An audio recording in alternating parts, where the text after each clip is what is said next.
Welcome to. Oh. We forgot to turn that down after we.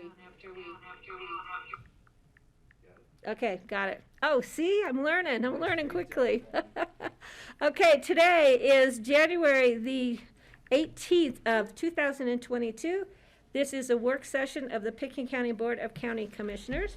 I have with us in the room Andrew from IT, John Peacock, the county manager, Canyon from Grassroots, and myself, Patty Clapper. I'm now serving as chairman of the board.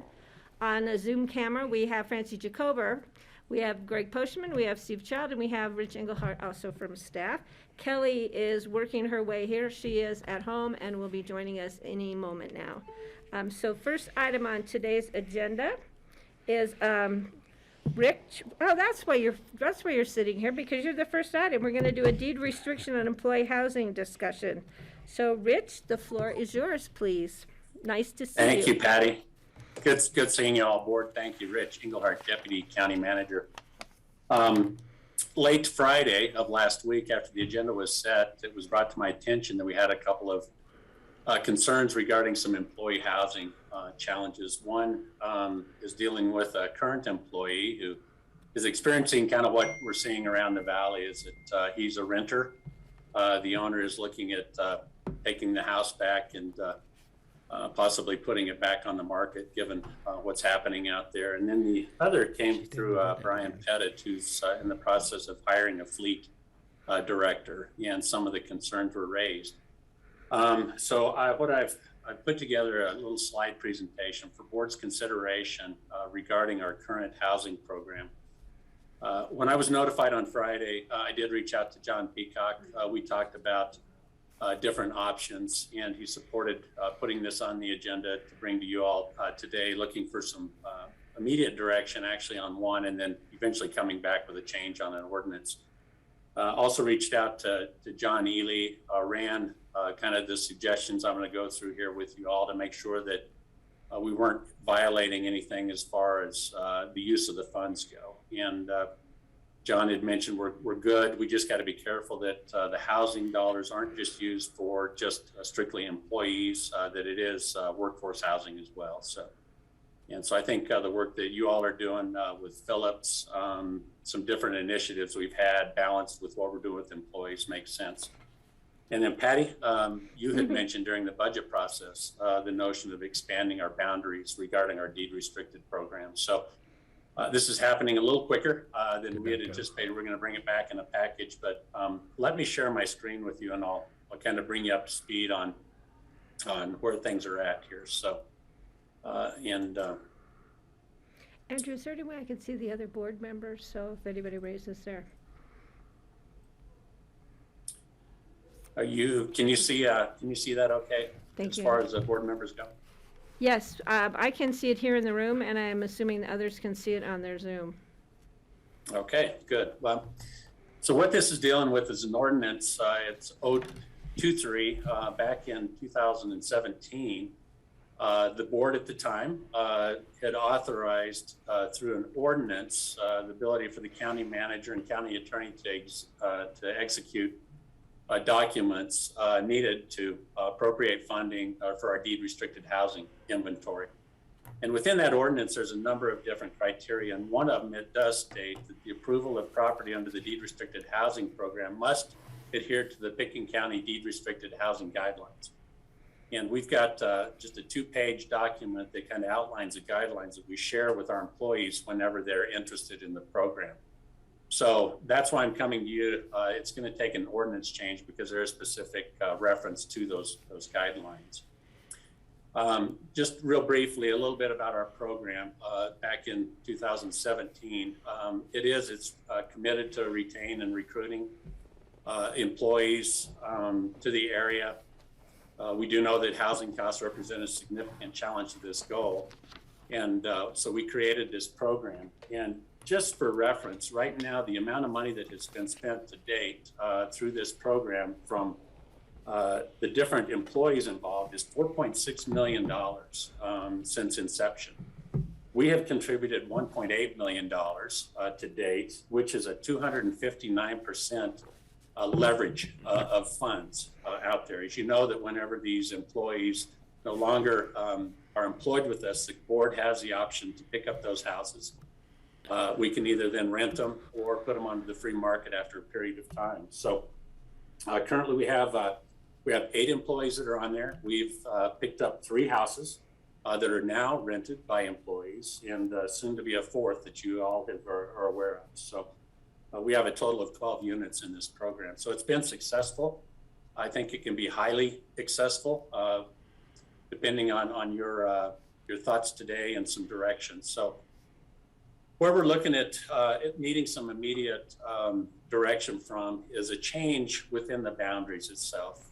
Currently, we have a program if an employee is moving into the area and they are moving into this Roaring Fork Transit Authority service area and don't live here, and we're recruiting within, is that we have a housing stipend, and it lines up with this Roaring Fork Transit Authority service area.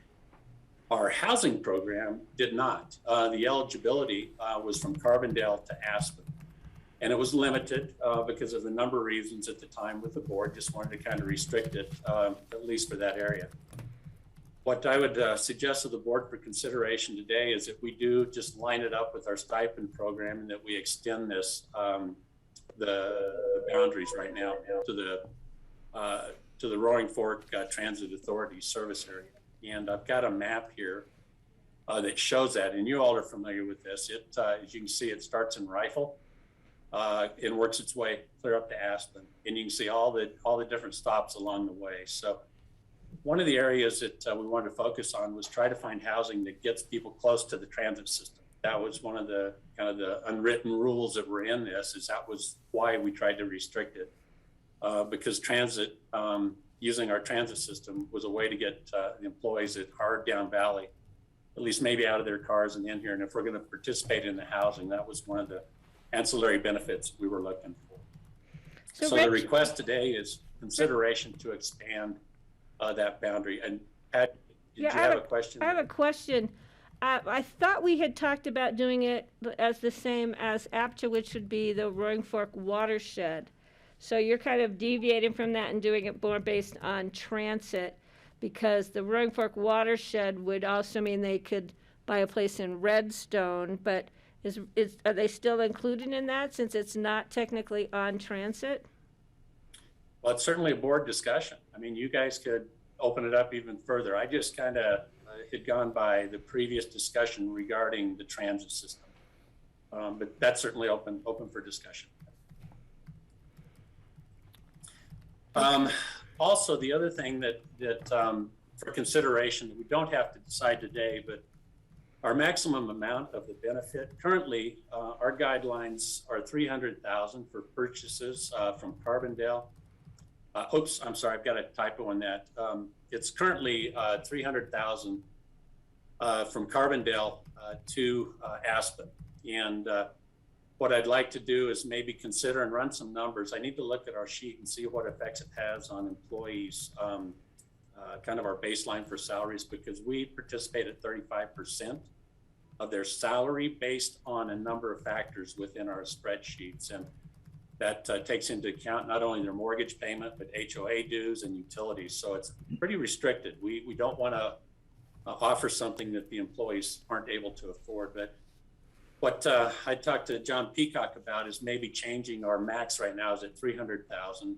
If you look down in this section here, is maybe run numbers on opening that up to maybe 400,000 from, say, the Basalt Jebel area to Aspen, and then leave it at 300,000 if you elect to widen this boundary out on down.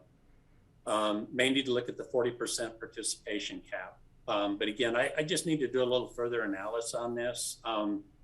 The real emphasis that we're looking for today on the direction is really centered around green lighting this boundary adjustment, because we have some people in immediate need. We've got a pending offer out there, and both of these individuals have scoured the area, and affordability is such a challenge. So they found stuff a little further down valley. And so for them to be able to make some decisions. We need to get some immediate action there. But then secondly, I would like the opportunity to do a little further analysis on our increased levels of that 40% participation. And one thing that may happen here is this may outpace our housing fees collected. So we just need to realize that we may have to supply some general fund dollars to this as well. And then something that's totally outside of this is our third-party administrator for our down payment assistance program. We may want to come to you with a change along those lines. Apparently the laws have changed, and John has mentioned we have the ability to do that. So thank you for letting me get through this. I know now there's going to be a lot of questions, but I just wanted to get all this in front of you to start out with. So, Okay, I see, Patty, I'll turn it over to you. John Ely has had his hand up. So John, do you want to? Thanks, Patty. The only thing that I was that I'd add to what Rich mentioned is that in the board's discussion of this change to the Raft service area, if the board could consider framing that out a little bit more. In other words, is Missouri Heights, for example, in the Raft service area, because there's obviously service going up and down Highway 82, or is that too far removed? Or you know, there's service into Carbondale, but not beyond Carbondale. You know, is there any distance up the Crystal then that gets included or not? Redstone too far, BRB, you know, close enough, or something along those lines as to what we mean by, or what you guys mean by within the service there. Thank you. Thank you, John. Greg, I saw your hand up. Great, thank you. I appreciate you bringing this to us. I support this. I support your desire for some clarity in which way to go. I think expanding to the throughout the Raft transportation corridor makes an awful lot of sense. But I also think that we should not limit it just to that corridor. As you say, Missouri Heights, John, there's the first and last mile to get to the Raft stop. That's going to be everywhere. We're working on first and last mile solutions at Rafta so people can get to the bus terminals and bus stops. And I can imagine Rafta, as it grows and expands service, could possibly, you know, contemplate going up the Crystal occasionally, or some other service may come up. Combine that with the, you know, the propensity of people to work online. You know, we could have workers in, once they get broadband, we could have workers up the Crystal commuting to work electronically, or Missouri Heights, or the top of Cottonwood Pass. So I'm in favor of the watershed and the Raft corridor. I think it's the need that we need to fill, and I'd like to make it as easy as possible for people to have options. So that's where I'm with it. I'm wondering is there a way we can tag the minimum amount, or the maximum, the 400 or the 300, to some other indicator that floats. It's you know, if it follows the market, for instance, maybe they don't need as much down in Rifle as they need in Basalt. I see you reaching for that, but do we need a firm number there, or can we have a percentage that's tagged to a Zillow average, or, you know, something, you know, that an economic indicator of real estate prices? Those are my suggestions. Thanks. Great, thanks, Greg. Kelly? Yeah, I was thinking a little along the same lines of Greg, just wondering what the shift is in our recruitment and hiring practices, and if those are reflecting more work from home in our hiring opportunities. Because if we're talking about all of Colorado, you know, nowhere to live. You can't buy a house anywhere in Colorado at AMI, right? So, you know, expanding it, I think, makes sense. But I just am curious about that question. And then I also would like to understand why we look at an employee's salary rather than household income. I can take the salary one, John, if you want to talk about, you know, kind of what we're seeing with the workforce on you know, outside opportunities. Kelly, we do take a look at it. It's considered in that household income side of it.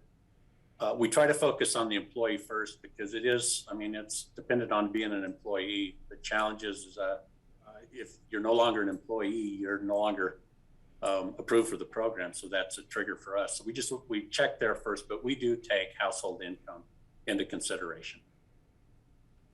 John, did you want to respond? Yeah, and Kelly, it very much depends on the position. I think some of the recruitments that we're doing now that we're feeling that the housing pressure on, particularly are positions that cannot telework.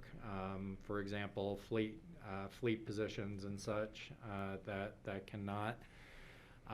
We have not resolved the long-term vision yet for how work will be changed or not after the pandemic. We do have a working group right now of employees who are coming up with recommendations, both short and long-term.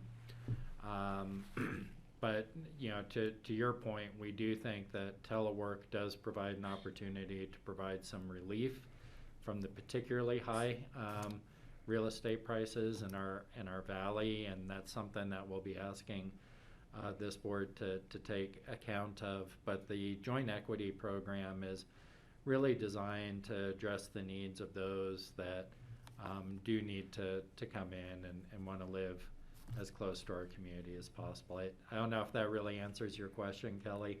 I think our demand still outstrips our resources on this one. Yeah, no, I definitely get that. And I hope we may have some shifting funding opportunities, hopefully. But Right.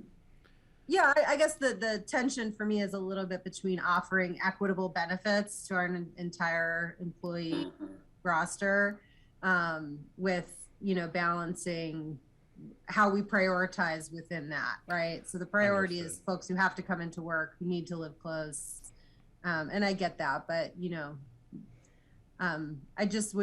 I'd like to hear if it becomes an issue and there are work from home opportunities. Because I also think if we, our goal is to hire the best people we can always for every position. And I know there's some limitations to how we have to do that, and that we can't be hiring folks who live in New York to work in Pickens County, for reasons. But in other places in Colorado, if we're able to extend offers and they're able to fill jobs, I think, well, and we get the cream of the crop, great. So I guess just keep us posted on whether we're seeing those shifts, because I do just, always want to keep in mind if we're offering all of our benefits equally to folks. Thank you. Great, thanks. Steve, I see your hand. Thank you, Patty.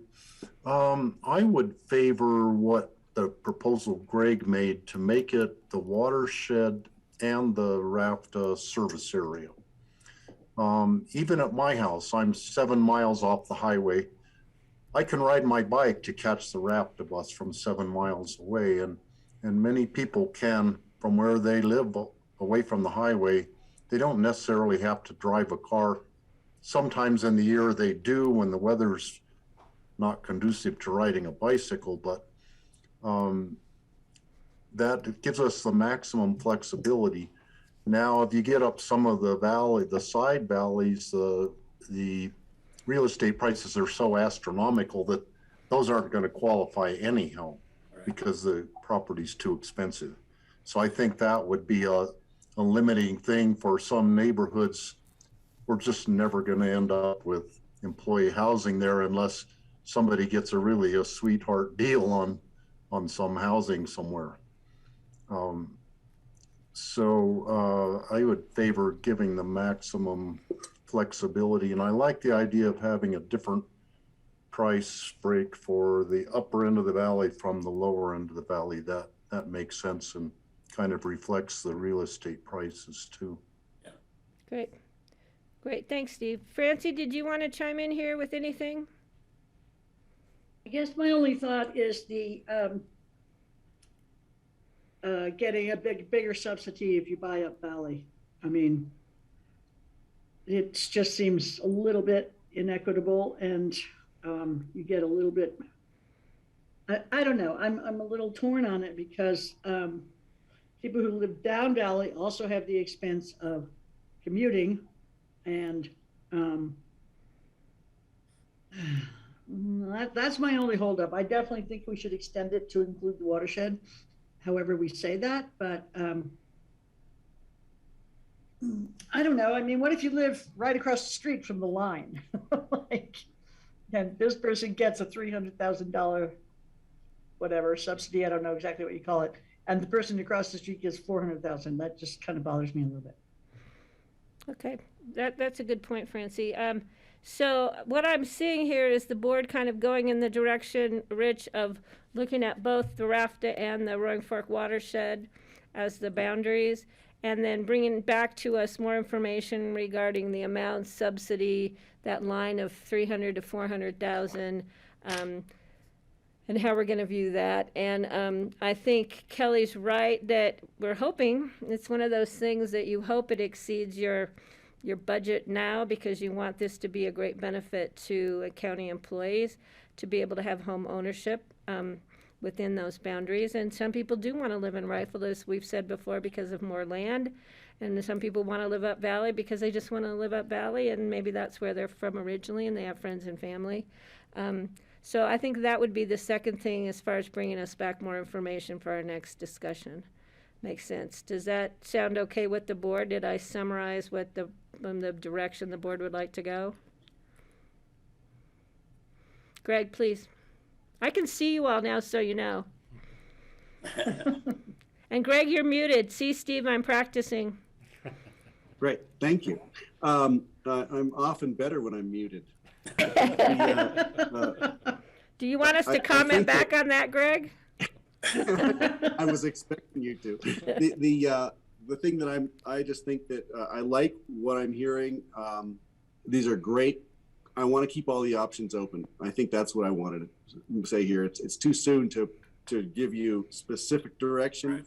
but I think this is a good conversation, and we do need to look at, quite clearly, the same house is going to cost more up here than down there. So I understand the concept of it costing the county more to get somebody in it, and I think that's okay with me. Great, But we'll explore this further. But thank you for bringing it Great. to us. thanks. Francie, please. Yeah, Rich, what was it you needed right away, though? You said it was pending, something was pending right away. What is that you need from us right away? Yeah, thank you, Francine. Again, it's just the boundary expansions, because we have, the offer out there on one that hinges honestly on kind of where this goes. The others are in a full-on panic on what to do.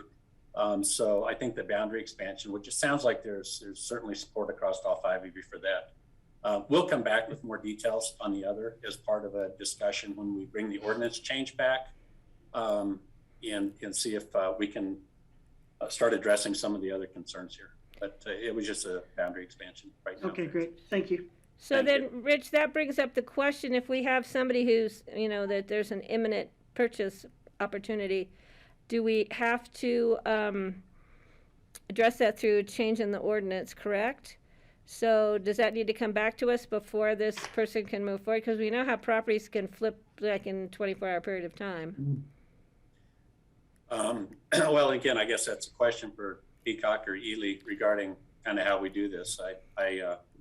I think we can get back to you rather quick. Closings take a bit of time. So if we've got to do something on an emergency basis, we could certainly. Okay, that's what I was going to something together. suggest. Yeah. And Rich and John, I believe that the way the ordinance is drafted is to authorize staff to execute the documents, I think, and giving us conditions under which staff can. There's nothing that prohibits the board on acting on individual properties if we have something that's a little bit outside the lines that's not meeting our timing right now. So it may be that we bring back an individual property or the whole ordinance, depending Okay. on what we're ready for. Yeah, I just don't want this employee to lose the opportunity, Right. because we know how hard it is. So I think we have a couple avenues to Okay. address that. Great. All right. I think you have direction. Good job, Thank you very board. much, We're board. actually 5 minutes ahead of schedule. All right. All Thank right. you all. Thank you. Thanks, Rich. And then I see that Cindy Huben is joined us. Is she going to be presenting this next one, John? Or are you? Is it going to be a joint effort? I'm going to jump in as necessary. I think Cindy's got the lead on this one. Okay. Hi, Cindy. Hi, guys. Happy New Year, and here we go. Happy New Year. New haircut. I like it. It's short. I like it. She's getting ready for summer. Thank you. Yeah. There's a little ways up, but yeah. So I'm waiting for Ellen and for Alex to hop on. I know we're a little bit early. Let me make sure that they're able to get on with us today because they have our slide deck that I wanted to use. Are you seeing them on the But let's participants make over sure. they're And Kelly, we will look into, Andrew and I will try and come up with a better way to get these links out. Well, we have the same issue, and Andrew and I solved my personal problem, one of many, but we solved one. So we'll work on that, Andrew. Yeah, one piece of advice I'll jump in with while they're joining the call. If they join the public link at the top of the agenda, we will be able to bring them over to the panelist side. So that's an easy way for them to jump into the Zoom meeting. And then we can work on any bigger details at a later time. Okay, so we have Alex, and Alex is probably the gentleman with the slides. He is. So, yeah, hopefully Ellen just heard how she can get in as well. But yeah, we can get started. Thank you. This is really an update in some ways to the board on where we left off. Back in 2020, I've been back to you a couple times to update you. If you recall, you gave us funds to go out and find some data that we were thinking was missing in a lot of the work that we had done, or we realized as a result of the work that we had done back in 2020. So there are a couple pieces of data that I wanted to update you on and let you know when we expect to get those in. So the first two pieces really relate to climate action. And there were two studies, and we're consulting with Lotus, an engineering firm that is out of Crested Butte, a wonderful group of folks who are helping us with, number one, a regional look at greenhouse gas emissions. And when I say the regional look, basically, if you remember, Zach had started out with us and done a really great job taking us almost to the finish line. And this is a little slower because I'm trying to get across the finish line, but it's not too far behind. But it's a regional look at greenhouse gas emissions, obviously for the entire portion of Pitkin County, as well as a little portion of Eagle County that's in basalt. And so we're looking at this region from a big picture perspective on greenhouse gas emissions and those sectors within the emissions study. We're formalizing and standardizing some of those methodologies so that we're all on the same page.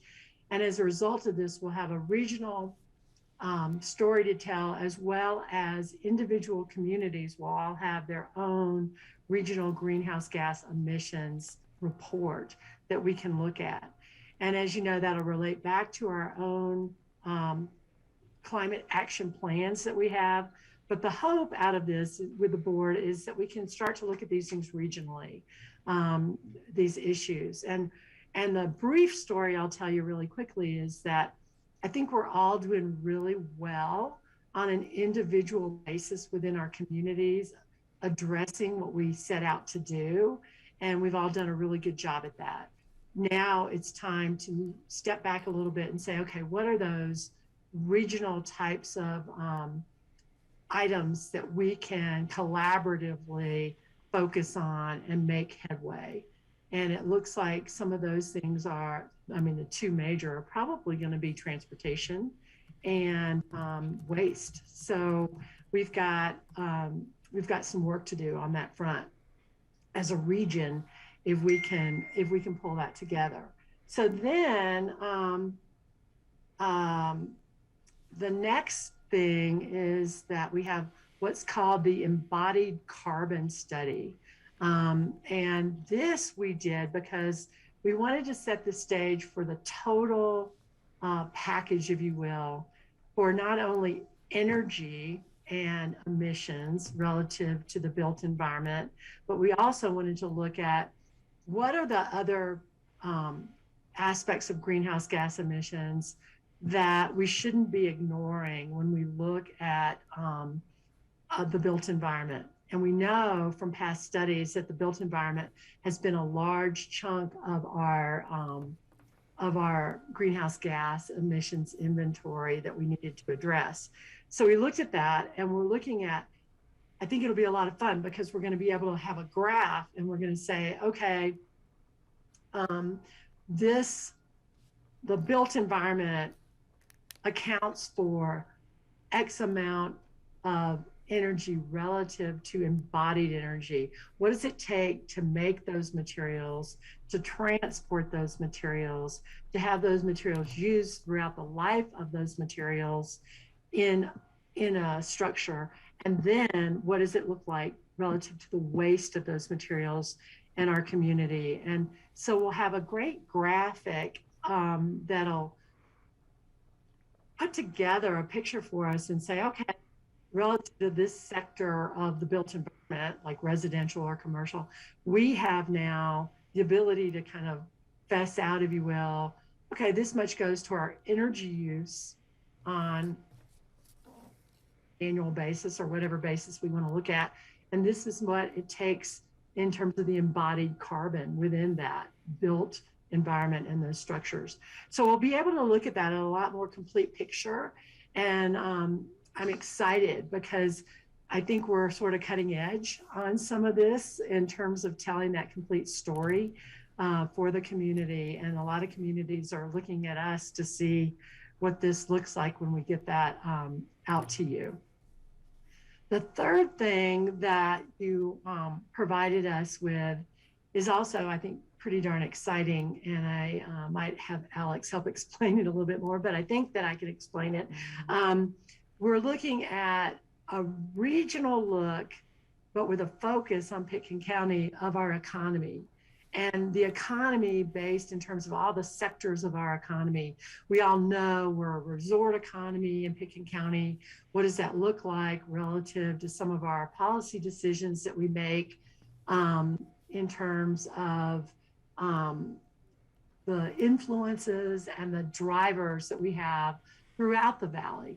So we're looking at, the regional look throughout the valley, but we're also focusing on Pitkin County and what our policies and what our drivers are that can help us understand the distribution of our contribution to the economy, and then weave that back into some of our climate action and how that all comes together to help inform us about decisions that we need to make down the road on growth and intensity and equity and the economy. So those plans, those studies, as well as a really fun thing that we started with the IT department, and Ellen's been heading this up with Mary and Andrew on looking at our build out relative to Pitkin County, unincorporated Pitkin County, our build out, and which almost by parcel level, where we can look at build out, not only in terms of how do we have a structure on that property, but what's the build out of what we're going to see on that property relative to structures and square footage. So it's really going to be an updated version of a lot of the material that we brought to you in 2020. And I would ask you, and I need to send this back to you, but as we start to jump into some of these issues, to go back to the work that we had done in 2020, there was a great body of work that was done in a memo that we sent to you in the fall of 2020 that we don't want to forget. It's got a lot of the data summarized, but we will update it. So I'll get that out to you again. But with all of that being said, I mean, that's a lot of the data crunching stuff that I think is going to help us. With all that being said, the board really wanted us to go out and take a look at the public process and how do we reach more people, and how do we get out there more to focus on a broader outreach. So with that, Alex, if you could bring a few slides, and this is a high level kind of approach, but we just want to know if we're heading in the right direction. If we're not heading in the right direction, the board can correct our course today, hopefully, and we'll start down another path. But we just wanted to know before we start, working on this and getting out there, that this is something that the board could see as successful. So we're looking at a Pickens County public community outreach on all these issues. That's kind of where we started off the last time, where what are the values and what are the aspirations really, or kind of the vision again for Pickens County. We all know that we've sort of had a reset button, and part of our economic study is going to talk about that, talk about the last 2 years with COVID, and kind of where it reset a lot of buttons for us or refreshed us in a way that's new. So how do we now talk about, as a community, growth and intensity, the economics, sustainability, affordability, and livability that you were just talking about, community character, and climate action. So with that, we've put together this kind of staged approach. And it's an approach that we would start off with hopefully getting a skilled facilitator to help us, really help define in a broad way, reach people, have a series of work sessions and listening sessions throughout the community that a lot of communities are doing today. Asking people, where are we today? What does our community look like today? Because we all know and feel that it's different than it was 2 years ago. So defining it once again, the community aspirations, and listening to people, see what they have to say, using different techniques to get out to this broader outreach to the community. And then determining, what cohesion is there in the community, and defining what conflicts there are. And then asking the board to appoint what we're calling an advisory committee. Some people call it steering committee. We had that, with the airport process, but this is really an advisory group that's going to be well informed in phase 2, where we take all that data that I was just telling you about, plus the data that we already have, and we ask this advisory group that you appoint to work with us and really dig deep, and get into these data workshops, and talk about each one of these kind of status or existing conditions of where we are on all of this. And then here, I think, is the crunch, is that we're really trying to reconcile or take whatever the advisory committee makes as recommendations to the board, and ask that committee to try to reconcile and effectively implement community aspirations through the land use code regulations and amendments that we see. So how do we sync up what the community aspirations are with what we're actually asking through our body of regulations to have happen on the ground? So that would be phase 3. Once a recommendation comes out of that advisory group, phase 3, the committee would make recommendations to the board. And we're not neglecting the P&Z in here. We obviously want them to play a role in all of this, but I'm just jumping to the chase here so that we have a succinct kind of process that you can look at and then maybe give us feedback on. So that's where we are. And I know I just threw a lot at you because I only have 30 minutes. So now I'm looking for some feedback on what we just outlined with the board's process. And, do you want us to go out and refine what you saw, or are you thinking something different? Or should we go out and try to find that facilitator and get started? So there. that's my presentation. Now, Thank- please ask me any Thank questions you, you might. Cindy.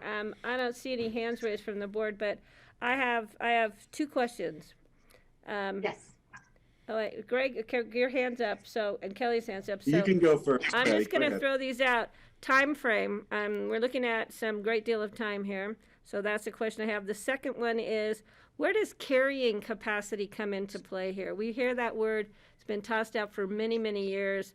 Everybody asking, what is the carrying capacity of the city of Aspen, of Pickens County, of the region, of the valley? Maybe not the region, define the region, but, so those are two questions that I have.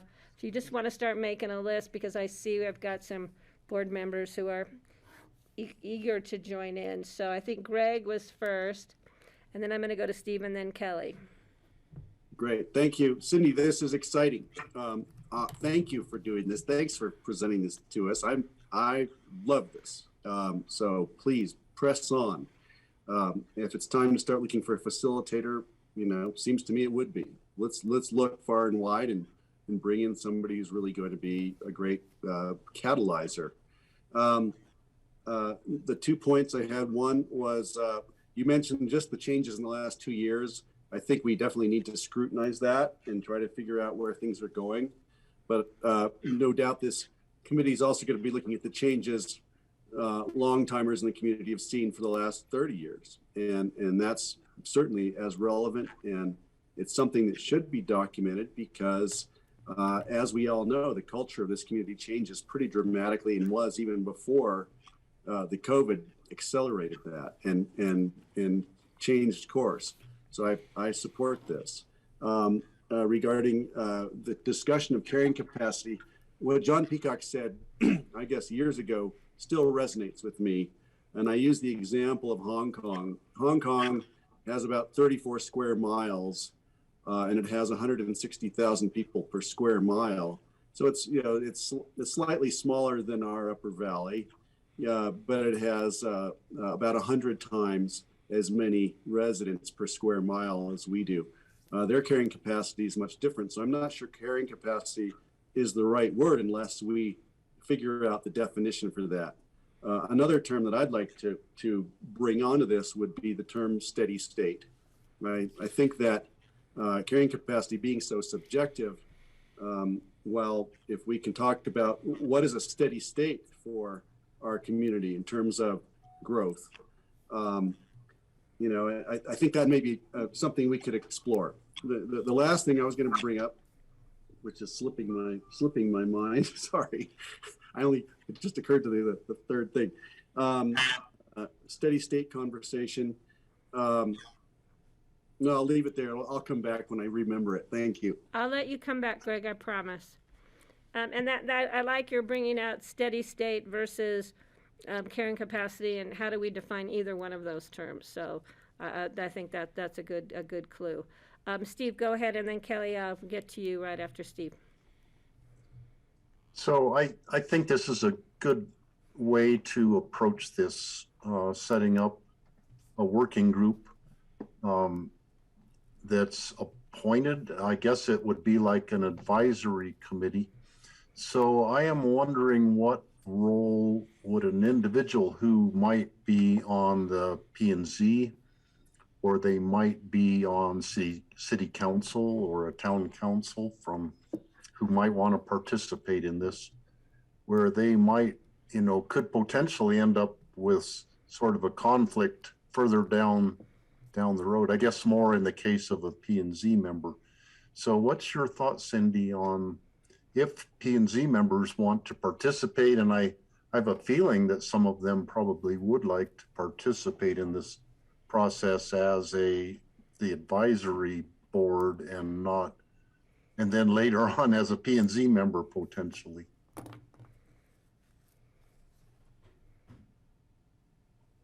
Writing all this down so I can answer it once, or I can answer now, Patty, whichever way you like. Cindy, go ahead, because that's Steve's Patty, question. I just remembered my third. Okay, let me get this one done, and then Greg, I'll come back. Okay. Write it down.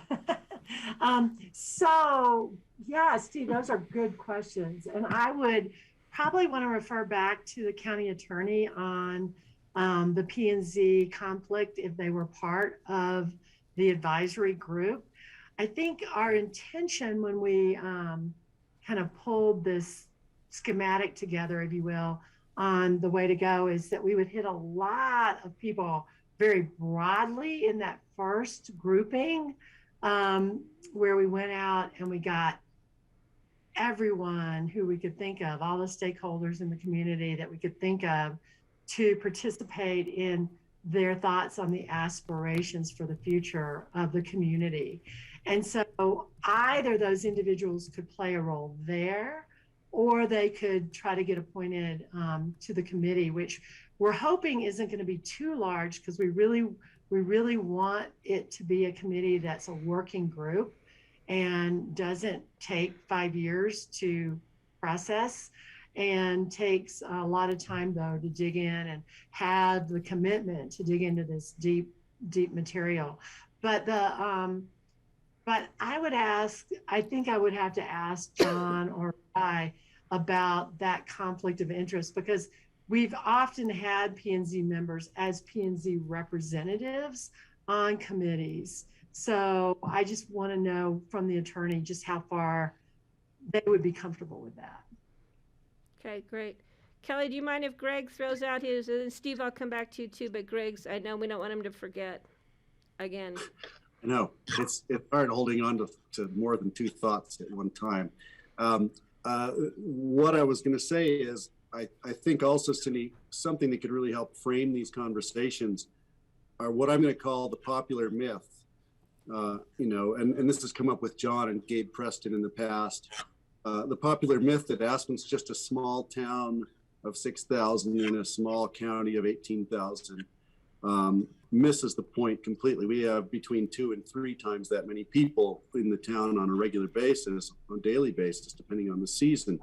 And I think exploding the myth of the small town may be necessary treatment here as we go into looking at these conversations. Thanks. Great, thank you. Steve, did you have any more before I go to Kelly? Okay, great. Okay, Kelly, please. Thanks, Steve. Good morning. Nice to see you all. Happy New Year. And this timing always makes us come right in, right when we.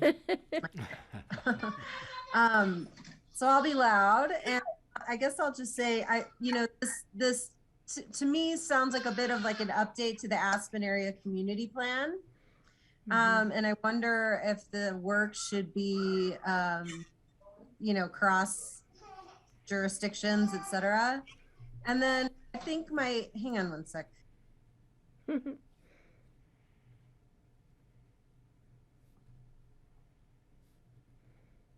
Be gentle, Kelly. They weren't here, so the door was open. Just put him outside and shut the door. It sounded so ominous. Out in the yard. Quarantine is growing really old. I don't know how I did this for a year. All right, sidebar. So I am wondering, I guess I would like to hear some time frame, because I'm concerned about holding up any conversations on GMQS as an outcome for this broader conversation.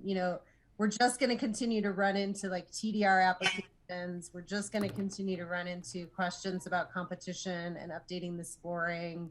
I'm feeling pretty motivated on moving quickly about demolition versus renovation and incorporating those thoughts into how we score GMQS. So that's what I think my just a little angst is about this. Like I'm all for the community conversation. I do think like an update to the Aspen Area Community Plan and checking in on those broader community goals really makes sense. We're hearing a lot of pressure about, are the housing goals the same anymore? Like have our targets moved, and traffic, are we generating more of a consensus around the entrance to Aspen? These are sort of very immediate pressing questions that do beg a bigger conversation, but our code work that we know we have problems with getting rolled up into that is hard for me, because it feels like it's already been a really long time since we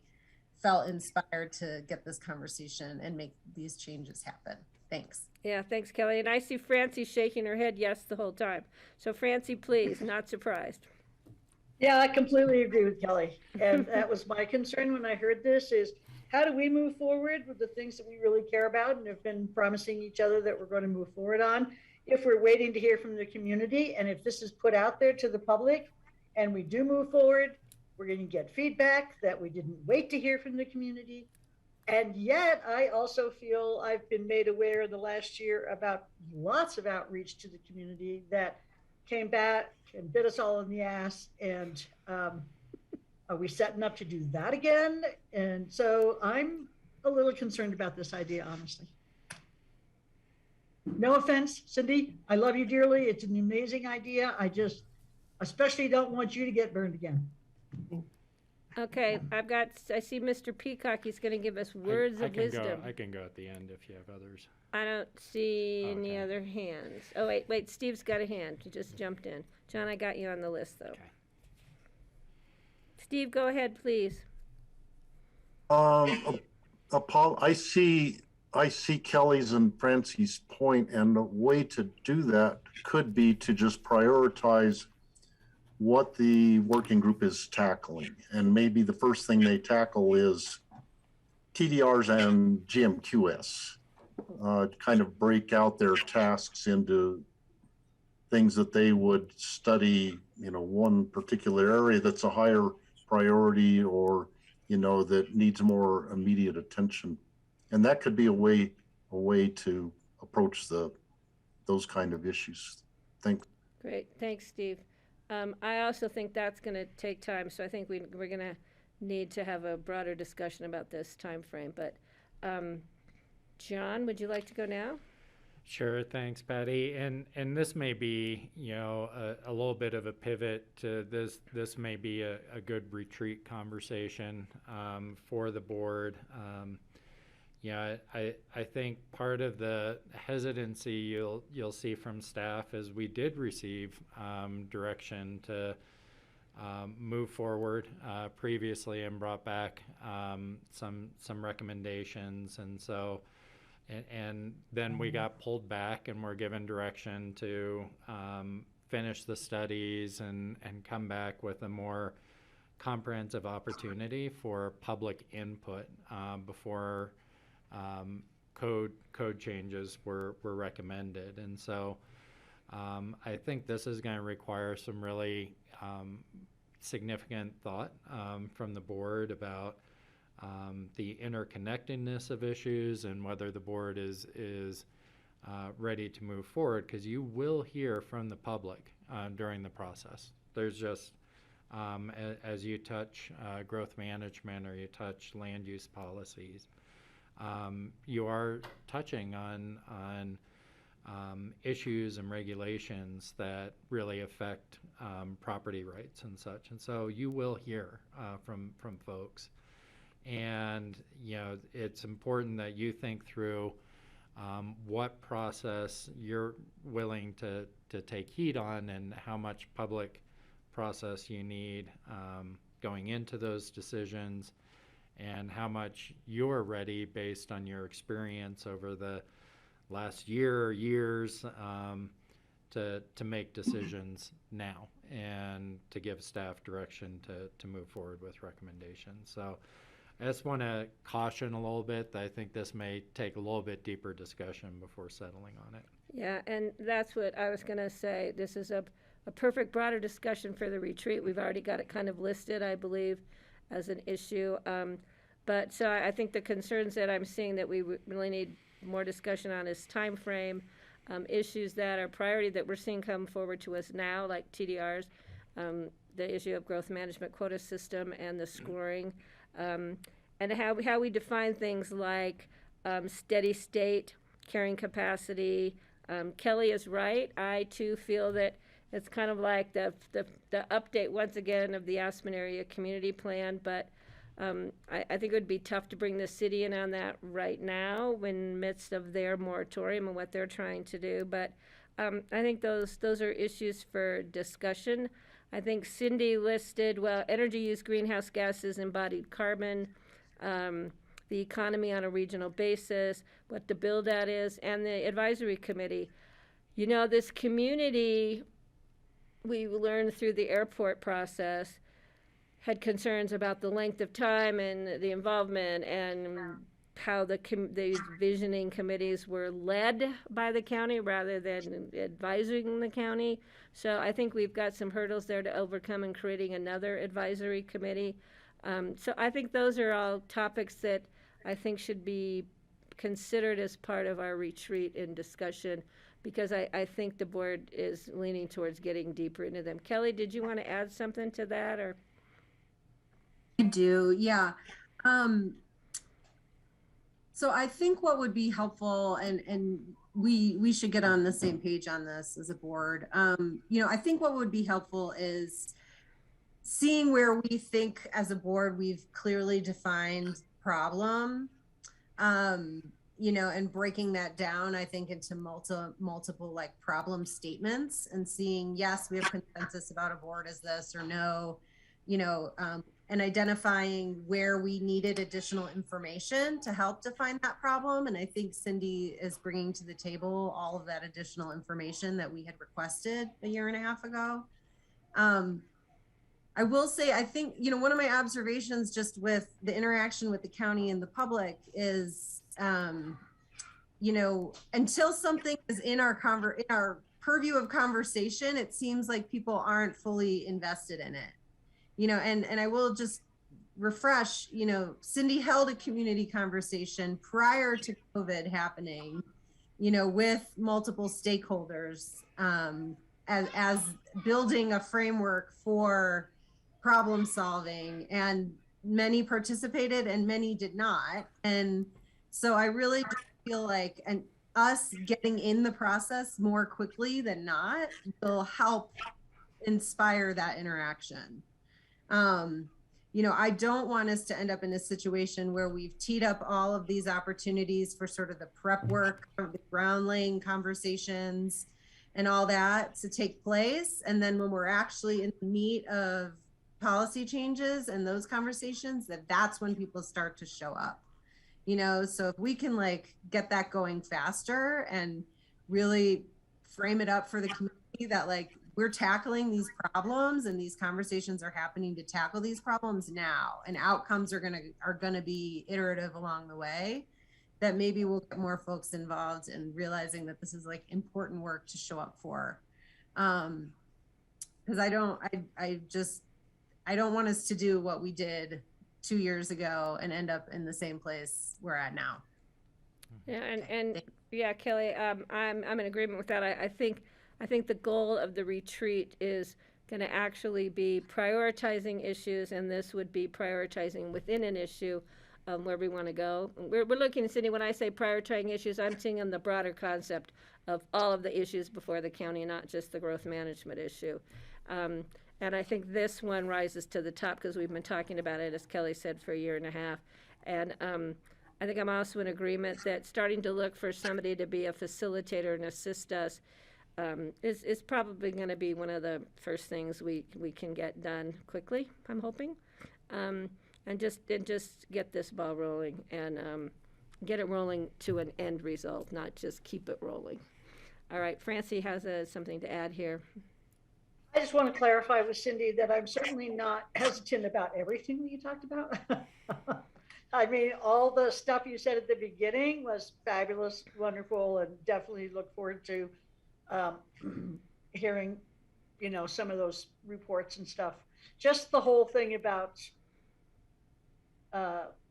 trying to get the public involved again and where we're going and what about growth and everything. I just definitely agree that we need to spend some time thinking about that and sculpting it so that it meets the needs of the county and not just the people on the committee. Right. Or whatever. Right, Francie. And I think, Cindy, this has given us, having you do this presentation here, this 30 minutes, which we're almost up on, is good food for the board to be thinking about between now and our retreat, which comes up in 2 weeks, right, John?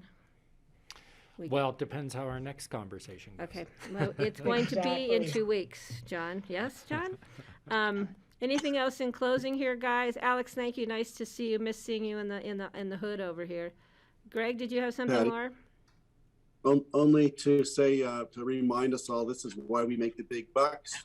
It's time for courage, because we know this is tough, and it's not the most pleasant thing to be pulling the community into something which we know will probably have some divisiveness. But, once again, this is why we are elevated onto pedestals and given such incredible, compensation and stature in the community. It's because we make the tough decisions. So courage. So Greg, is your Aren't brain we still on fogged pedestals? there? All right, anything closing, guys, because we're going to move on to the next. We're going to slide right into the agenda topic. So is everybody good doing that? Cindy, Ellen, nice to see you. Sorry, we're working on link challenges. So, and Alex, again, good to see you. Okay, we're going to move to John Peacock. All right, and I'm not sure we'll need the full half hour. I'm going to pull up a draft agenda here in a minute, but I just want to take a step back and talk a little bit about what a board retreat is, what it's supposed to do, and particularly kind of some of the thoughts that went into the proposal or proposed agenda that we'll talk about today. Really what I'm hoping is to get some feedback, are we on the right track? Is this the way the board wants to spend 2 days, really 2 days together, which is really, really valuable time. So board retreat really allows the board to meet in an environment that's less restricted by kind of the routines and structure of our work sessions or regular meetings, and really take a step back and focus on the big picture. And so this year, in putting the proposed agenda together, we're really proposing an agenda that's going to provide more time for board discussion than we've had in our more recent agendas. There's been a lot of presentation, a lot of information given, and then less time for discussion. So this year, we're doing a lot of work sessions ahead of time. The idea is to provide more time for board discussion, creative thinking, and providing strategic direction, while also planning to walk away with pretty specific direction about what can and should be achieved in the coming year. So it's designed like a funnel, really big picture, down to what more specifically we can and should act on this year. There's also then, after we've had that discussion, and a section of the agenda that focuses on how the board should and will work together to be effective in achieving goals in the coming year. The agenda, for those of you that have studied this stuff in the past, it's really built around an amalgam of two different strategic planning techniques. One is called appreciative inquiry. It's based in positive psychology, and the other is a more traditional SWOT kind of approach. And the combination is really to get at a positive conversation about what you want to achieve, while recognizing and planning around some of our obstacles. And so that is a really long-winded explanation of what is probably a pretty simple agenda, except I can't seem to get to it. So John, are you saying we're going to identify the big rocks and then stack them in priority? I hope you noticed I didn't mix any metaphors. I didn't bring rocks, chocolate cakes, or anything to the table. But you did use SWOT, and you did use some new term, and I had nothing to do with that. Those are all John's suggestions and ideas. So doesn't SWAT involve foam bats? Yeah.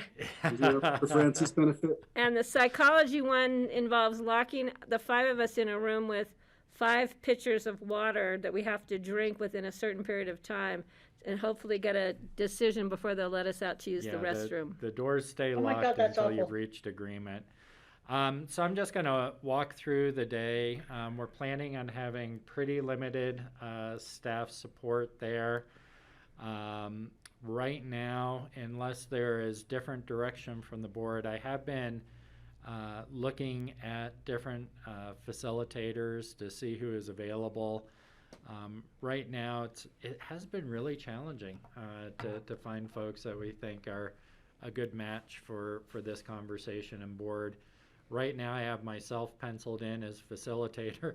The board is more than welcome to change that at any time. And then we have staff support with Rich, Phyllis, Kara, and then Julia Ely in her new role as clerk to the board will be helping us document the conversations.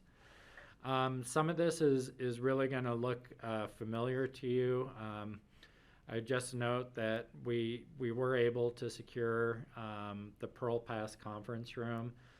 Really want to acknowledge the city of Aspen. They moved some things around that they had planned in order to accommodate us there. Is that in the new building? That is Yes. in the new City Hall building, yeah. It's right when you walk in the main doors, I think, straight ahead, right, John? That building on the curve there? I thought it was on Well, the if you walk second straight ahead, floor. you fall We will over get the you edge. directions. We'll figure out how to get you there. Yeah, but it is in the new City Hall, so the intention would be to have it here. Continental breakfast, 8 to 8:30. The overview and kind of talking about how we're going to work together during the retreat. This is an exercise we typically do, but really taking a look back on board perspectives on 2021. You'll see there's a portion of the agenda, a short portion that looks back, a short portion that looks at what is, and most of our time looking forward to what should be. But this will be our plus delta, what were high points, what were challenges, what were key learnings. Then the proposed agenda set aside time just to kind of get your perspectives. We will have done a number of work sessions. Some of those you've seen already, like the survey presentations, Gabe Preston's presentation. We're going to have some additional information coming forward to the board prior to the retreat. But just want to set aside a little bit of time for you all to reflect to each other and yourselves about what were your key takeaways. What was surprising, confirming, confusing, unbelievable, and what points do you think we need to focus on as we start to think about the future? You'll see that the board is doing almost all the work in this retreat. All these items, there's no real presentations that we're planning. Once we've had that discussion, it'll be a pivot to looking forward to 2022. And this is, I think, to Patty's point that she was just making with Cindy at the end of your last conversation, is to first focus on what are board aspirations and must-dos. And aspirations are those bolder, long-term outcome the board sees as critical to achieving the county's vision. And so, that growth management and how we think about growth, that's probably an aspiration. Housing may be an aspiration. The board will kind of decide what are those big, longer term outcomes that we think most contribute. There's also going to be must-dos. As a public entity, we don't always get to choose what it is we have to do, right? And so we want to make sure there's room for us to consider, while it may not be aspirational, there may be some big must-dos that are either driven by mandates that are coming down or just what we're required to do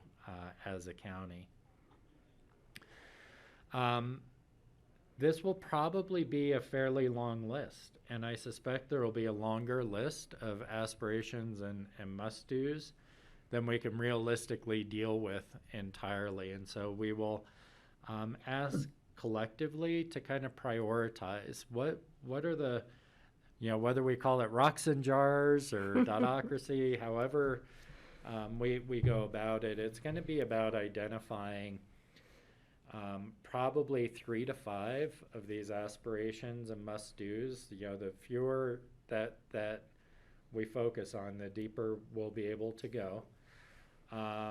That the board sees as, hey, these are the first aspirations or must-dos that we really need to focus on. We then pivot into taking a deeper look at each one of those prioritized aspirations or must-dos in a little bit deeper way. And this is where we talk about, okay, for whether it's aspirations around growth management or housing or childcare, or you all probably have a good idea some of the things that are already going to be on that list. Having a structured conversation about, okay, what advantages do we bring to the table, either as an organization or within the community, to address the aspiration, the must-do? Can you back it up just for? Yeah. 'Cause I missed. Okay, so we're going to continue this 11 to 12 discussion, because I'm like, that's going to take longer than an hour. So you just kind of slid over that. Yeah, Okay. I'm sorry. That's okay. Yeah, No, that's so good. Continue that. And I will say that we will be somewhat flexible with these time frames in order to have a meaningful conversation. Yes, we will. I think you're going to need several hours to kind of sort through and prioritize on the aspirations. And you'll see the bulk of the rest of the agenda is really going into each one of those to look at, okay, as we look at that prioritized aspiration or must-do, what strengths do we bring to the table? What weaknesses or obstacles are in our way to achieving that? And that could be a resource obstacle. It could be a political obstacle. It could be something else. It could be it's not within our jurisdiction, but we can have those conversations and then pivot to, okay, well, what are the resources and tools that we can then leverage, and then getting down to the funnel point, really starting to focus on what is reasonable given our resources, given what else we have on the table, what's reasonable for us to achieve and to target achieving in the coming year in relation to that aspiration. I have to ask a question go about ahead, this. Francie, sure. Last year, you gave us kind of like some homework, sort of worksheets, and to work on before the meeting. And I think we got the packet early. Is that going to happen again this year? Yeah, so we are putting together notebooks, and those notebooks, and I'm getting to the homework part here pretty soon, Francie. Okay. Yeah, that teacher's coming out in you still, huh? Yes, it is. But I admit it. we are putting together notebooks where we will have all of the background information that we've presented. So Gabe's presentations, the survey results, and what have you. We'll also have this agenda out with the idea that the board starts thinking about, how you might answer these questions, how you might identify those aspirations and must-dos. The hard work is going to be individually. I think it's going to be really easy for you all individually to come up with that list. The hard work is then narrowing it down as a body to something we can actually really work with. Does that answer your question a little bit, Francie? So. Yes. Yeah. I just, I really liked it last year because I didn't really know what the hell I was doing last year at all. But I really liked that you had questions that we could write responses to before we came to the meeting. That was really helpful to me. And You know, I like that kind of structured thing. So. We can definitely try and preview questions and such for the board around these exercises. This is gonna, if the board approves roughly of this type of agenda structure, this is gonna be a little bit less structured than last year, and more opportunity for the board to really discuss. We're trying to do it in a way that allows you to be strategic as a group and address multiple perspectives. Yeah, and we'll find a way to get these notebooks to those who won't be coming up here prior to the meeting. So we'll find a delivery service or something, or We'll figure something out. yeah, we'll figure something out. I'll do a down valley drive and put a bow on them and leave them on your door and knock and run or something. We'll figure it out. So you'll see 2 hours is probably not going to be enough to do this kind of exercise around, 3 to 5 kind of big issues, right? So you'll see this gets continued into the next day, but just provide a little bit of opportunity to reflect, make sure we're staying on the right track before we adjourn. So you basically have a 8:30 to 4:30 day, that first day. And then really you jump right back into the same exercises using the same list of prioritized aspirations. I'm really trying to maximize the time you all have to talk about these issues strategically, and then to get to kind of desired results and outcomes as direction to Well, board. that gives us overnight too to go home and worry about everything before we get up the next morning. That is correct. And so you'll see that continues really through lunch, 1 o'clock. So we have a lot of hours dedicated to those aspirations and what our opportunities and desired results are there. I'm then proposing we pivot to just focusing about how you all are going to work together to get these things done. And I wanted to structure a good chunk of the afternoon around an article, 10 Habits of Highly Effective Boards. You all have seen this, I know, because I've had it in every retreat packet, and I'm sure you've read it several times at this point. But it's a fairly concise kind of reminder about, based on research, about 10 habits of highly effective boards. And that will be part of the homework, Francie, is making sure you take a look at that article. And then having time for us to talk about where do we think we're doing well in these areas, where could we improve, and then really rolling that into a final discussion for the retreat about what is the level of board's commitment, what is your commitment to work together and support the outcomes and to support the priorities that we've spent the previous day and a half, day and 3/4 talking about, and do we want to boil those down into a new set of working agreements with the board? So that is the proposed agenda. Again, it's really designed to give a lot of time for the board to have strategic conversations in a somewhat structured way. And so the board knows, John and I really haven't sat down formally and met Correct. about this, Yeah. but in passing, we've talked about it for a while, from the end of last year. And it was kind of my goal to have this focused conversation with action and direction at the end of the day, prioritizing, and rather than just continuing to talk about things, let's start getting things done. But we have limited resources, limited staff, limited time frames. So therefore, the importance of what does the board need to be involved in, what staff, what resources, et cetera, has to come into play and be discussed. But that's the hope at the end of the day, of the 2 days, I should say, is that we can really provide our staff and ourselves as a board and individually with what we need to do to get things done, hopefully or to get things close to being done, or to get things moving forward in 2022. But I would love to hear from the board members as to suggestions, or are you guys okay with this? Or do you want John to throw the big rocks at us? Or what would the board like to see to move this forward in 2 weeks? Steve, please. So I like this focusing on the aspirations and the must-dos. That's kind of the big rocks and the little rocks right there.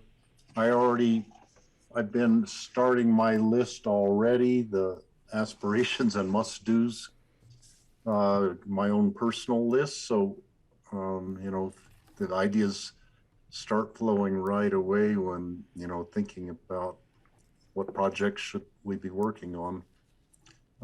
So I like the way you have this set up. I think this is doable. Great, thanks, Steve.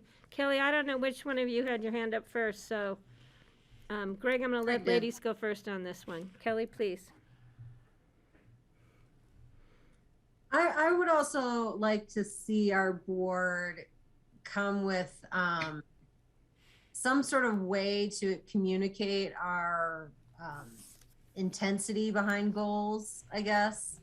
Because I think it would be really helpful for me to understand from each of you, on a specific goal, like, hey, I'm all in on this, or yeah, I can see the importance of this, but like my own personal commitment to it is, lukewarm. Would be helpful to understand from each other. That's a great suggestion, Kelly. Thank you. Yeah, John's writing them down, so thanks. Greg, please.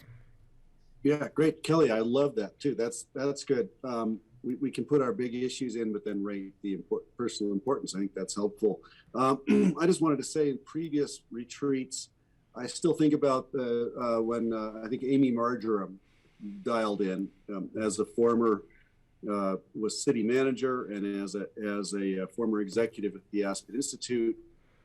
Having someone like that call in and give us perspective, slightly removed. She's removed by time and distance now from being in the thick of it, but providing perspective, I thought was very helpful. And I don't know if we need that at the retreat, but I keep thinking as I prepare for this retreat, I want to reach out to people like that for their insight, because I think despite our best efforts, we're in the bubble here, and it's really great to have some external input.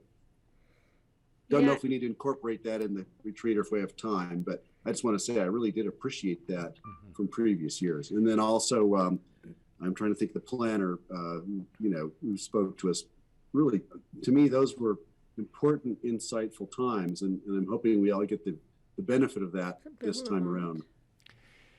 And yeah, so I think what Greg's referring to is in a number of our past retreats, we brought a community panel to the table. So Amy was on one of those, and we've had a number of community members around different themes. And I know that's always been a really, really popular element. And so it was with some consternation that this year really kind of two factors, Greg, kind of had me not suggest it. One was just the COVID factor and the uncertainty around gathering people. We could still do it virtually, of course.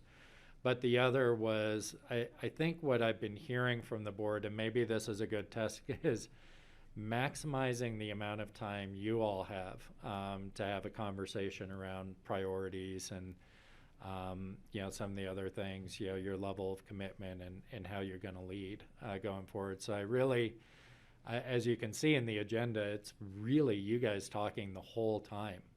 I don't even know if I'm going to show up as facilitator. You're going to be there locked in the room with us with your own pitcher of water. Greg, I appreciate that. Yeah, I think that's a good suggestion. And not to say that we may, depending upon the issue, the aspiration or the must do, we may not want to reach out to somebody in the community like Amy or somebody to give us, run things by in the future as we move things forward. I think that's always an avenue that we have available to us.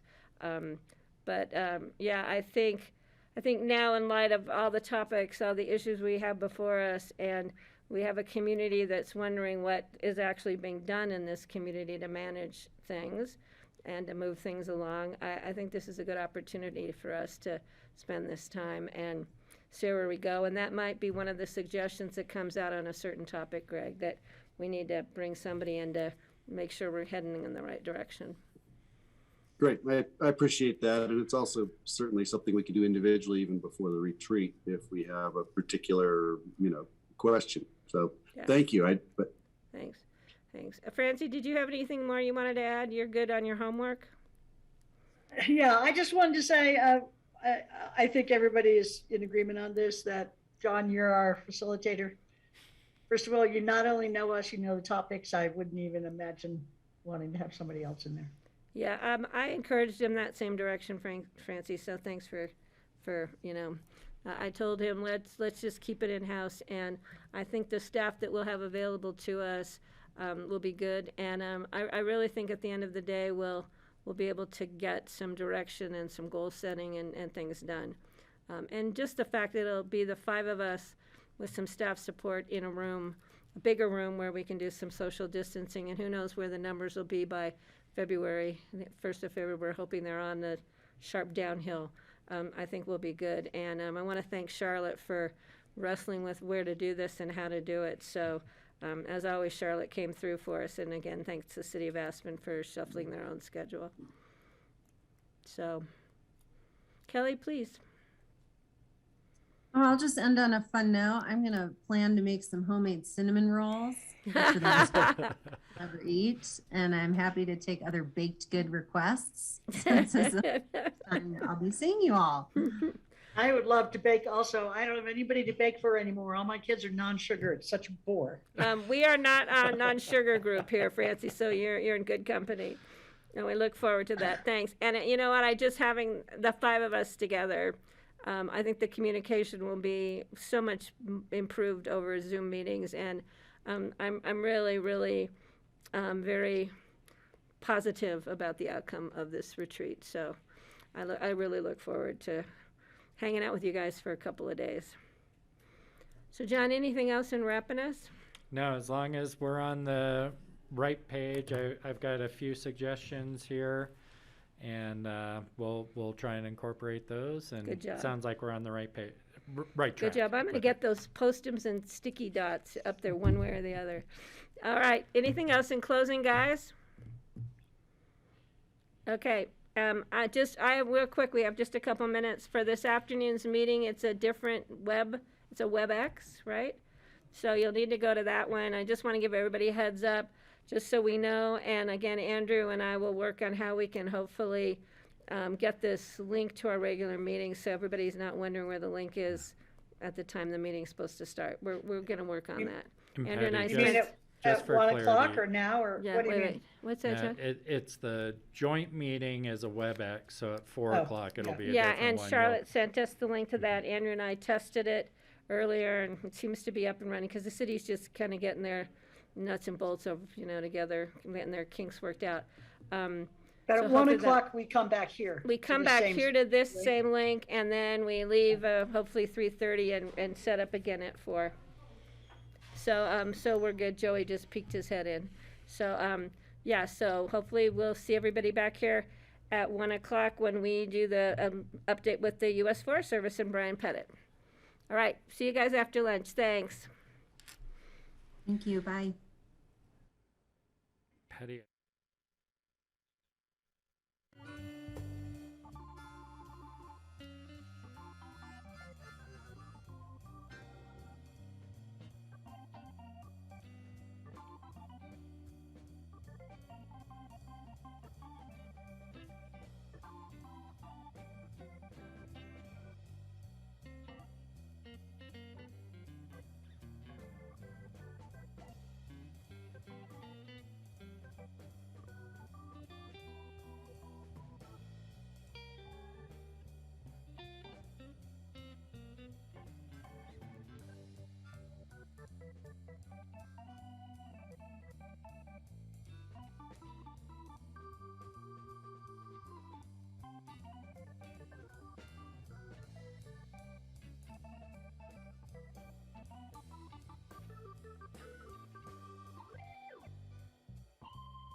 Great. Hi, we are back.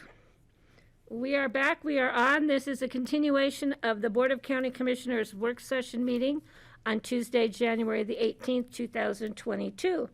The item on our agenda is, we are very happy, it is a discussion with United States Forest Service.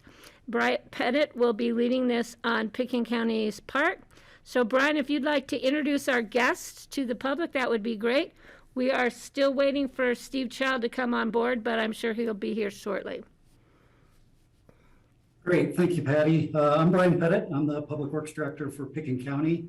And I'm here with several people from different jurisdictions to talk about a couple Forest Service issues related to the Forest Service.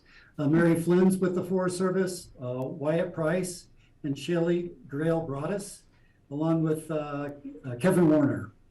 And joining that team is Ben Rasmussen, who will be doing kind of the meat of the presentation for the board today with regard to bicycles and Maroon Creek Road. The second topic we're going to cover is enforcement provisions regarding off-highway vehicle enforcement on county roads. The county has a contract with the Forest Service to provide those enforcement capabilities on county roads, and we're just going to get an audit from the 2021 season. But the first topic really has been occurring over the last 5 years. We've seen more and more bicycles on Maroon Creek Road. And if the board will remember, back in September 18th, we took a site visit where the board became intimately familiar with the bicycle traffic on Maroon Creek Road and the safety hazards that presents. Based on board direction, we collaborated with Raft, the Forest Service, and other partners that have been working on Maroon Creek Road issues and access to the bells, and came up with some ideas on how to address the safety problem. The purpose of today's meeting with the board is not to pick one necessarily, but really to start the dialogue on what the political will is on how to address this issue. It's been a growing problem for a while, and I think the board, based on that meeting we had up there, was in a position to want to do something about it. So the four programs that Ben Rasmussen will present to you range from the most impacted to the public down to the least impacted to the public, and which is really an educational effort. So with that, we hope to have a robust conversation about this and find out what the board would like to do and how to proceed. So Ben, if you can take it from there and present the programs. Thank you, Brian. Let me share my screen here. I'm going to actually switch things around, so it'll appear that I'm looking at you. I'll actually be looking at my slides, but I can see you all in the corner of my eye here. All right, here we go.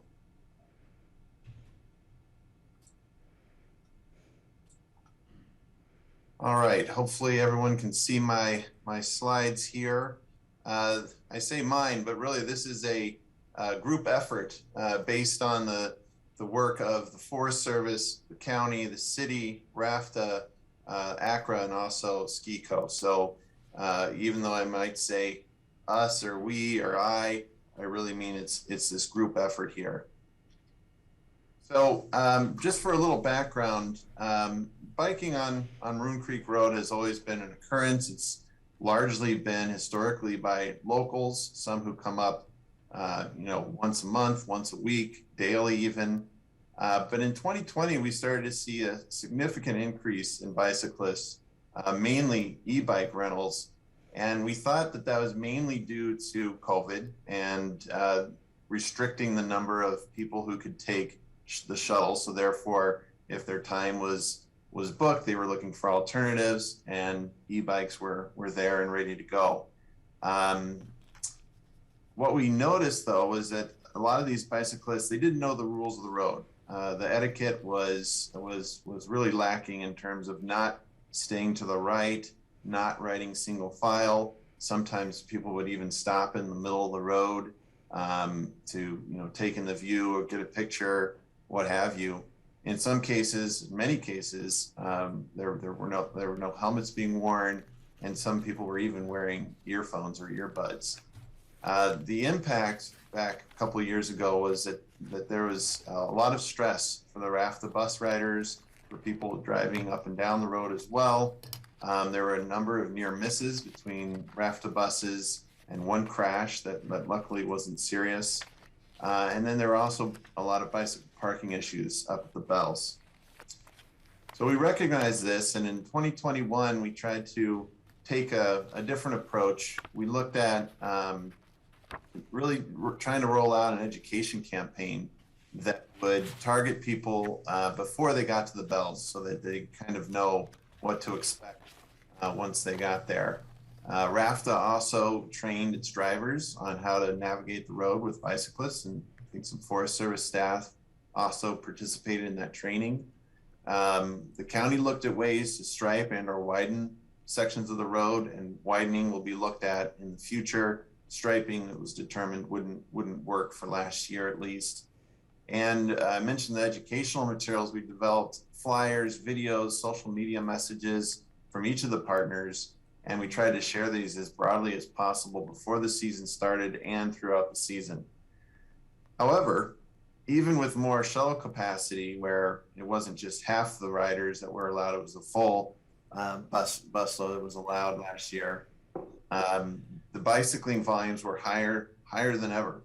And I think this is not only in part due to COVID continuing, but also the popularity of e-bikes growing, which is something we've seen across the country, and it's a continuing trend. Etiquette and behavior did not really noticeably improve. I think there were some rental shops that really did try to get the message out, and those did have some improvements, but it was hard for us to track who was saying what to who. And so the continued unsafe conditions continued, and there was continued stress for bus drivers and motorists. There were fewer near misses, but there were a couple of non-shuttle related crashes, mainly e-bike users, but not always. And the bicycling parking issues at the Bells became even more acute. So moving on to proposed actions for this year. We need to kind of, we think, step it up a little bit. The educational kind of outreach that we took last year didn't pay off, and we don't want to wait until there's a serious accident for us to really change the policies. So we came up with 4 ideas here to improve the safety and etiquette on Maroon Creek Road. The first 2 are kind of limited and unlimited reservation and fee-based systems. The plan B there is a reservation light system that I'll explain, mainly targeted towards commercial e-bike fleets. And then plan C is a mandatory etiquette training program. So ratcheting up that educational outreach that we undertook last year. The Forest Service is continuing to work with partners to improve the bike parking at the Bells. That will continue no matter what.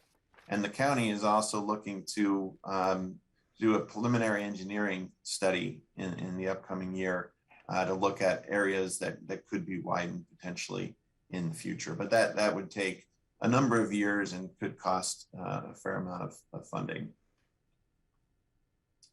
So plan A1, first bullet here, it's an important one. We would have a free pass for locals. There'd be no cost for local bicyclists. Reservations would be necessary, but they'd be unlimited. So we want people to say, hey, this is when I'm coming, so that we can kind of track numbers, make sure that we aren't getting overwhelmed at any given time. But for locals, there would be an unlimited ability to make reservations. Commercial fleet owners, so these are hotels, these are rental shops, these are perhaps even pop-up e-bike rental outfits. They'd be allocated a set number of reservation slots each day based on their fleet size and customer base. So this is not unlike rafting, how rafting allocations are done throughout the White River National Forest and other parts of the country. And the reservation fee would be passed on to the renters and included with their rental fee.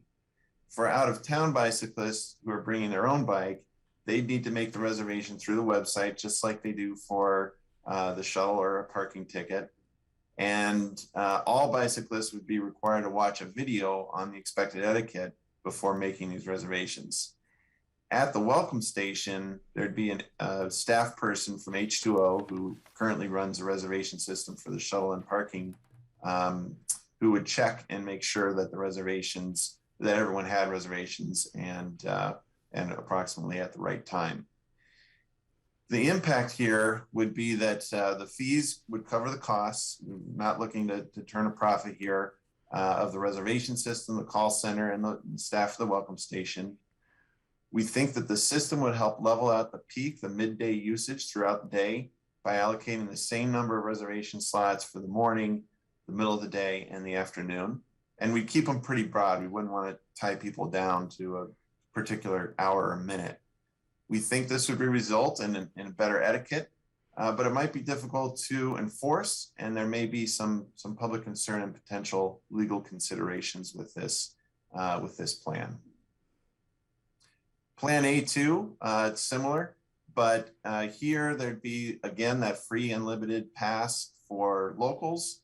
For the commercial fleet owners, same kind of deal, but it would be an unlimited reservation system. So there'd be no caps on the number of reservations per hour or per part of day. Same with out-of-town bicyclists, there'd be no cap. We'd just be looking at seeing when are people coming again so that we can prepare and make sure that we're not getting overwhelmed or surprised by a huge number of bicyclists at any given time. So this would be very helpful in collecting data.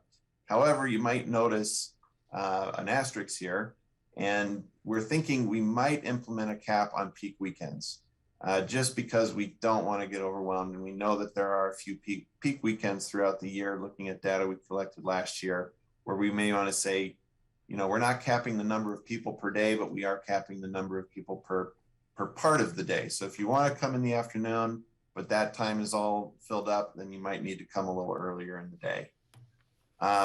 Again, the impacts, we think the cost would cover the system operation. Data would be very helpful in informing future decisions about the system. We think the etiquette would be better, but there wouldn't be a significant impact on the volume except for perhaps on those peak weekends. And there'd still be that same difficulty to enforce with some public concern and potential legal considerations. Plan B. So this is kind of a next step down from each of those other plans, where the main focus would be on commercial e-bike fleets, where they'd still have to go through the reservation process. This could be limited or unlimited per day, and there'd be some kind of determination on, if it is limited, how many rental slots each shop gets per day, or each fleet gets per day. There'd be no reservations or etiquette training for locals or out-of-town bicyclists. The people who are renting, they would have to watch that mandatory video. Reservations could be checked at the welcome station, and if possible, the staff could quickly get in a reminder to the non-renters to remember to be safe on the road, stay single file. But more likely than not, people will be moving pretty quickly through there, so they may not be able to get any words in. Impacts, probably less impactful than the last one. Again, the fee would cover the cost of operating the system. We think that there could be some impact with a limited system on the midday peak, and there would be some better etiquette, but on other days and other riders, it may be more or less the same as current. Finally, Plan C, looking at a mandatory etiquette training program. This would be all online, and it would mainly consist of a video that would present information on proper bicycle etiquette on Marine Creek Road. Stay to the right, ride single file, don't stop unless you're on the side of the road, wear a helmet, don't wear earbuds, etc. This would be something that everyone would need to look at before they came up on the road. They could get a badge, a bright colored badge, or a slap bracelet that is very clear that they underwent this training. And once you have that badge or bracelet, you don't need to undertake the training again. So for locals, it would be once, before they go per season. Same for out of town or visitors. We think this would result in better etiquette, but may not have an impact on the volume. We also wouldn't be able to really collect much data, but there'd be no cost. And, it would be difficult to enforce. We're not going to have officers out there writing tickets. So for each of these, there is that enforcement question, but we hope that people will be in line with these policies regardless. Here's a quick table that kind of shows how each of these options compare.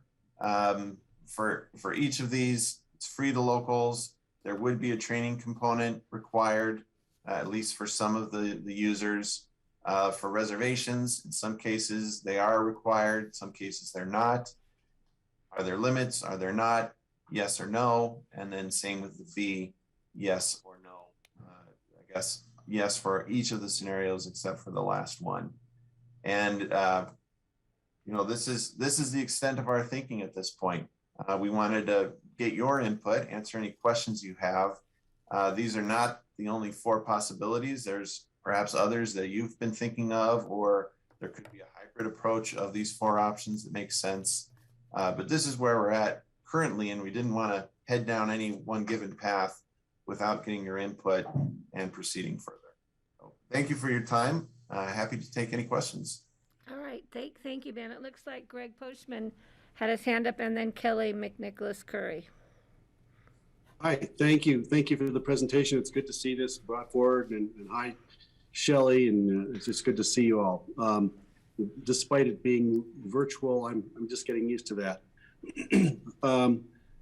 I've already had some feedback from the community on this one. Boy, it didn't take long, did it, after they saw the newspaper? There's a strong reaction among longtime cyclists and locals that I've heard from about having to do a permitting program and having to make a reservation. It was really a pretty strong reaction. So I'm going to say right off the bat, and the thing that I was drawn to even before I heard from them, I think Plan B is possibly workable with some additions I would make. I definitely think the e-bike fleets need to be limited and put in a reservation system. I ride that route a lot in the summer on my road bike, and you definitely see large pods of people. If we could limit the size of each cluster would be helpful, and certainly spreading them out and giving them some training. Yes, yes, and yes.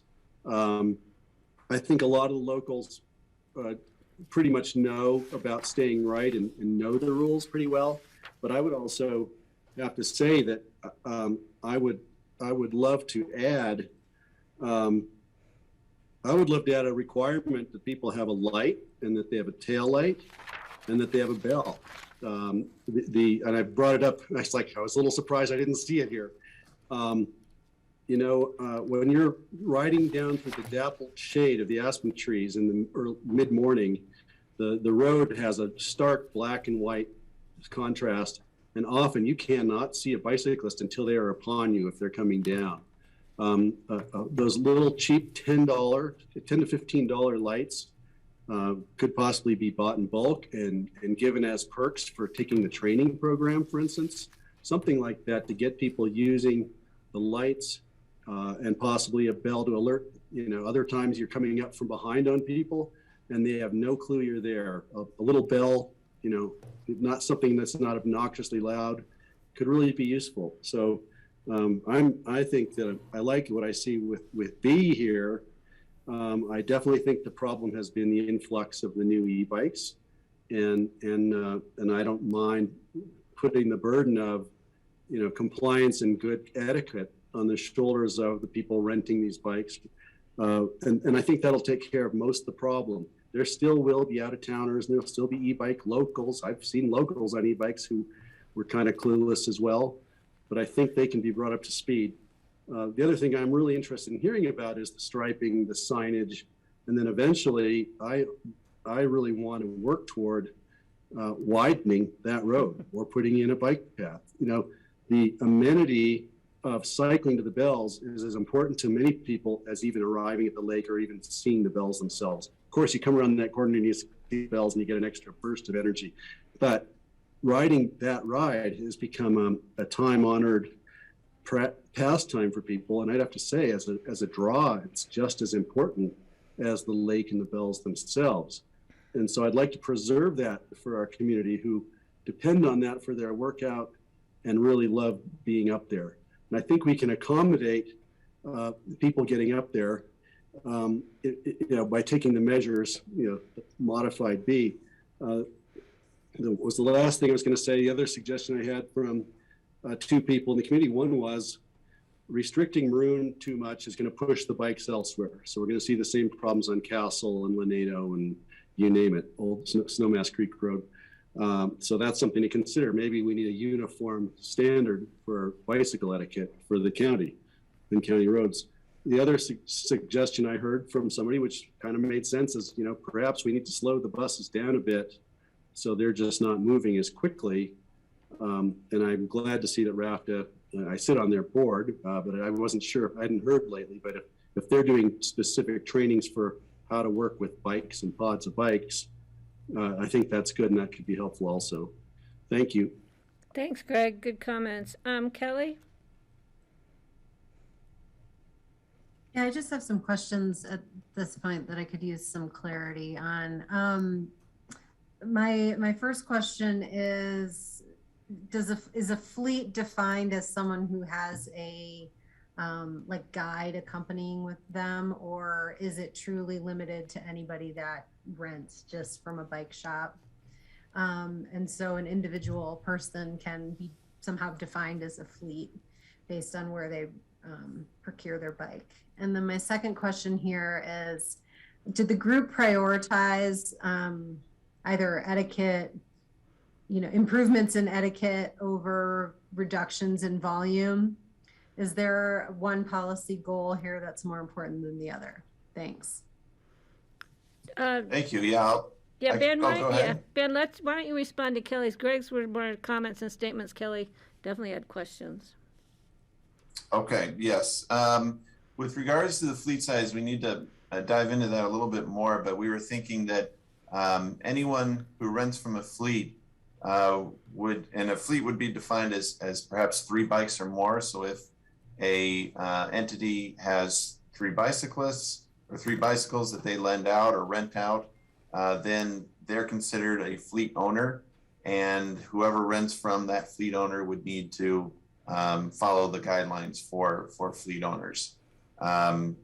With regards to the priorities, I think it's mainly etiquette, but volume's a part of that, because even if you have everyone following the correct etiquette, but you have a high volume, you're going to get some poor etiquette, because there's going to be people who are going slower and faster and passing, and then you get people encroaching into the lane and so forth. So I would say probably etiquette has been talked about more than volume, but volume is an important part of that conversation as well. Happy if anyone else from the group would like to jump in, Forest Service or Brian. Yeah, is anybody, Kevin, do you have any other comments on that before I go to Francie? You guys are good? Okay, Francie, and then Steve following Francie, please. I really appreciate the work you guys have put into this. I think you've come up with some really great possibilities. I do like the idea of permitting non-locals. I love the idea of giving preference to locals. I think this valley needs to have some preference given to locals, given recent attitudes that have been expressed about their perception of decreasing rights. So I love that idea. I don't think local bicyclists are much of a danger in terms of etiquette or anything, except of course, Brian, on Prince Creek Road, where even local people think they can ride up the middle of the road, that it's just a bike trail, but that's another topic for another day. I like the idea of permitting it. I would like, unfortunately, I'm going to disagree with you, Greg. I would like to see the money for a study for widening the road and the money for widening the road go into enforcement instead. I think one of the beauties of that road is the edge of the road.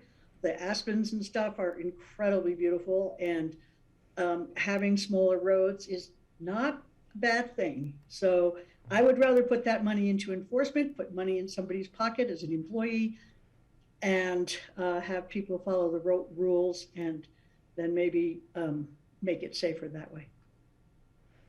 Okay, thanks, Francie. Steve, would you like to jump in now? Yeah, and I do have a specific question. It has to do with enforcement. What happens if someone on a bicycle just blows right by the check-in station, which they could easily do, you know, somebody who's fast? Is somebody going to run them down, jump in a car and chase after them, or what happens when? How do you enforce something like that? I can respond. I think there is no universal enforcement for this. I think there would perhaps be spot checks, and so on any given day there may be a officer, you know, Forest Service, sheriff, whoever, a little bit up the road, and if they hear of someone who blew through and doesn't have the badge or the reservation or what have you, they may stop them and say, hey, you know, that's not okay. But that is not going to be very often. That'll just be once in a while. So yes, it is certainly possible that people could just ignore this. Hopefully, there might be some way to ensure that the fleet owners at least are abiding by this. If we keep seeing the same type of bike, that's just blowing through, we might be able to say, well, that bike looks like it came from such and such a place. But yeah, nothing every day, just spot checks. Okay, and then just a general comment. I like the idea of just starting with the fleet bikes first, and do what we can with that, with, you know, mandatory education for them and mandatory reservation for them, that the fleet owners only get a certain allotment. They can't just order an extra 50 bikes because they know they could rent them out all on one day. Because then it would, if everybody goes to Maroon Bells, it just is overwhelmed. So, and I would just do a laissez-faire thing with the local private bicyclers for now and see. I like the idea of having them just check in when they ride through the check station, just for, you know, a little chance to do a little education right there, a one-on-one, one short, shorter than an elevator speech kind of an educational thing would be good. So Steve, you're saying fleet and not locals. What about non-locals that have their own bikes that don't go through fleet? Well, I think there are going to be some of them who show up, and maybe there's a way we could just track that and see what the actual numbers are of them. The big numbers that are causing the problems are the e-bikes that are being rented out by the shops, where the people don't know how to ride an e-bike. They don't know how to ride a bike, period. They don't know where to ride on the road. They don't have the etiquette. If they were a regular bike rider back home, I think they would be following the etiquette rules already. So that's where I would start, and in a future year, we could adjust that as need be. Okay, thank you. Yeah, Greg, do you want to jump in? And I'll just hold my comments till later. I just wanted to jump in to say the practicality of getting people to stop at the check-in station. I know a lot of the cyclists who are there to get the exercise and the workout are, you know, warming up and hammering it up to the bells. To have to stop and take a test or pass a thing, I have a feeling that that's going to cause as much of a backlash as some of the other more harsher suggestions. So if there's a way we can inform them of the rules with signage or something else as they're riding, you know, there's Burma shave signs along the side in some location might not be such a bad idea to remind them as they're going through. And then regarding enforcement, you know, having rangers on the road reminding people is a great idea. It's hard to imagine police stationed there. I think that'll get very expensive, and I think we can still make the roads safer physically without ruining the aesthetic of the trip to the Maroon Bells. Thank you. Kelly, you had some more to offer? Thanks, Greg. Yeah, I'm just thinking through this. I mean, I'll support, I like Greg's suggestions regarding the bell and the light. Those seem like easy things to ask of people. I think it would make sense to just sort of isolate the problem for this first go at it and really just use the opportunity to interface with people who are renting or buying e-bikes at any of the shops to watch this etiquette film and have this training required of them. And I'm fine with limiting limiting reservations for those who are renting e-bikes.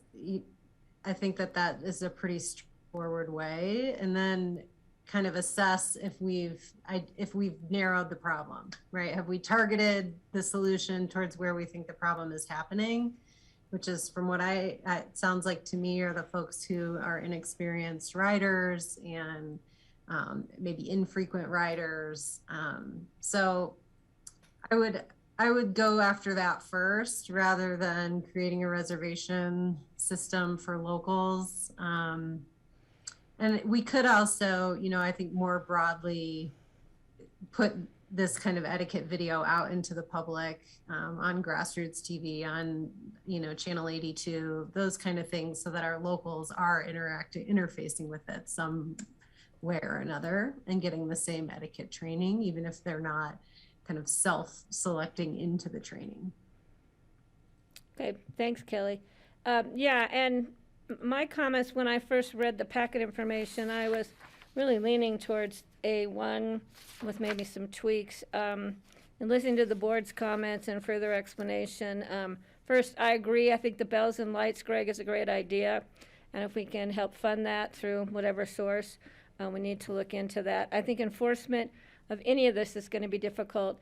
Getting people who have rented an e-bike that have a reservation time to know they have to stop at the gate to check in for their time. It's going to be a learning process this first year or so, and I think we just need to accept that moving forward. I'm a little confused as to where the board's going on fleet. Is it just e-bikes or it's all rentals? I think it should be all rental bikes, not just limited to e-bikes, because I think there are people that may think they're gung-ho, I can ride a bike anywhere, and then they get up there and they have a problem going up and they have a problem going down unless it's an e-bike, or if it's an e-bike. So I think we should clarify that terminology to include all bike. I agree with starting out looking at what locals and people who bring their own bikes, how they behave, and whatever data we can collect, of course, will be valuable in the first year or so. This is another one of those living documents on Pickens County's part. We need to do something to address the issues up there. This is a great first step, and it doesn't mean we may not have to tweak it. We probably will have to tweak it in the future for a variety of reasons. There was one other thing. I think Kelly's idea about etiquette training, getting it out there in every avenue we can find, just to remind people, these are the rules of the road, and please, we're doing it not because we want to have to be the enforcers, but because we're concerned about public safety, number one, for both all the users on the road, number two, the scenic quality and values of that stretch of Maroon Creek. I agree with Francie. We've talked about widening that road, Brian. How many years have we talked about that? For a long time, but we also have forest issues there, wilderness issues there, and the degradation of the scenic value. And if in the future we really find the need that might be the only solution, we can bring it back and talk about it at some further point. Signage, we do have to be careful with, Greg. It's nice to have signs up there, but it's a view plane. It's a scenic value, and I don't think we'll want to go up there. And sometimes when you put up too many signs, people just ignore them all. And that's one of the issues we found at the roundabout. There were so many signs, people can see the roundabout through the signage. So we need to be careful on that foot. But I do think kind of a modification of B, a clarification, and I think enforcement and how we're going to do that is probably a discussion that will come up along the way. But I really appreciate the efforts of this group coming back with very clear options for the Board of Commissioners to review, to consider, to tweak, to overlap. That's what we needed, and I think that was kind of the consensus when we did our site visit up there, is we need some plans out there so we can really evaluate things and figure out what we're going to do first and get it going, because we know we're going to have busy summer ahead of us, and it would be great if we could get something rolling sooner than later. We don't want any more serious accidents up there, more degradation of the values, and definitely the public safety. It hit a little too close to home this year, so I think we need to be very careful, but at the same time, I would like to see us moving forward quickly as we possibly can. So, Great. comment, Patty, Brian? that gives us good direction to work with. And so we will be back to the board once we refine the Plan B and give it a little bit more detail and check in with our attorney's office. That'd be great. And I think Greg's got, yeah, go ahead, Greg. Yeah, just one last thing. The thing that I didn't address in my comments regarding the modified B is that you want to collect data. And I'm just wondering, what other means do we have to collect data? Are there electronic means with a camera or a sensor that could sense a local bike or an e-bike or a rental bike versus a tourist bike, for instance, as it passes by a gate? I'm just wondering what technologies might be out there to help us count bikes without it having to be a reservation, because I do realize the value of the data collection.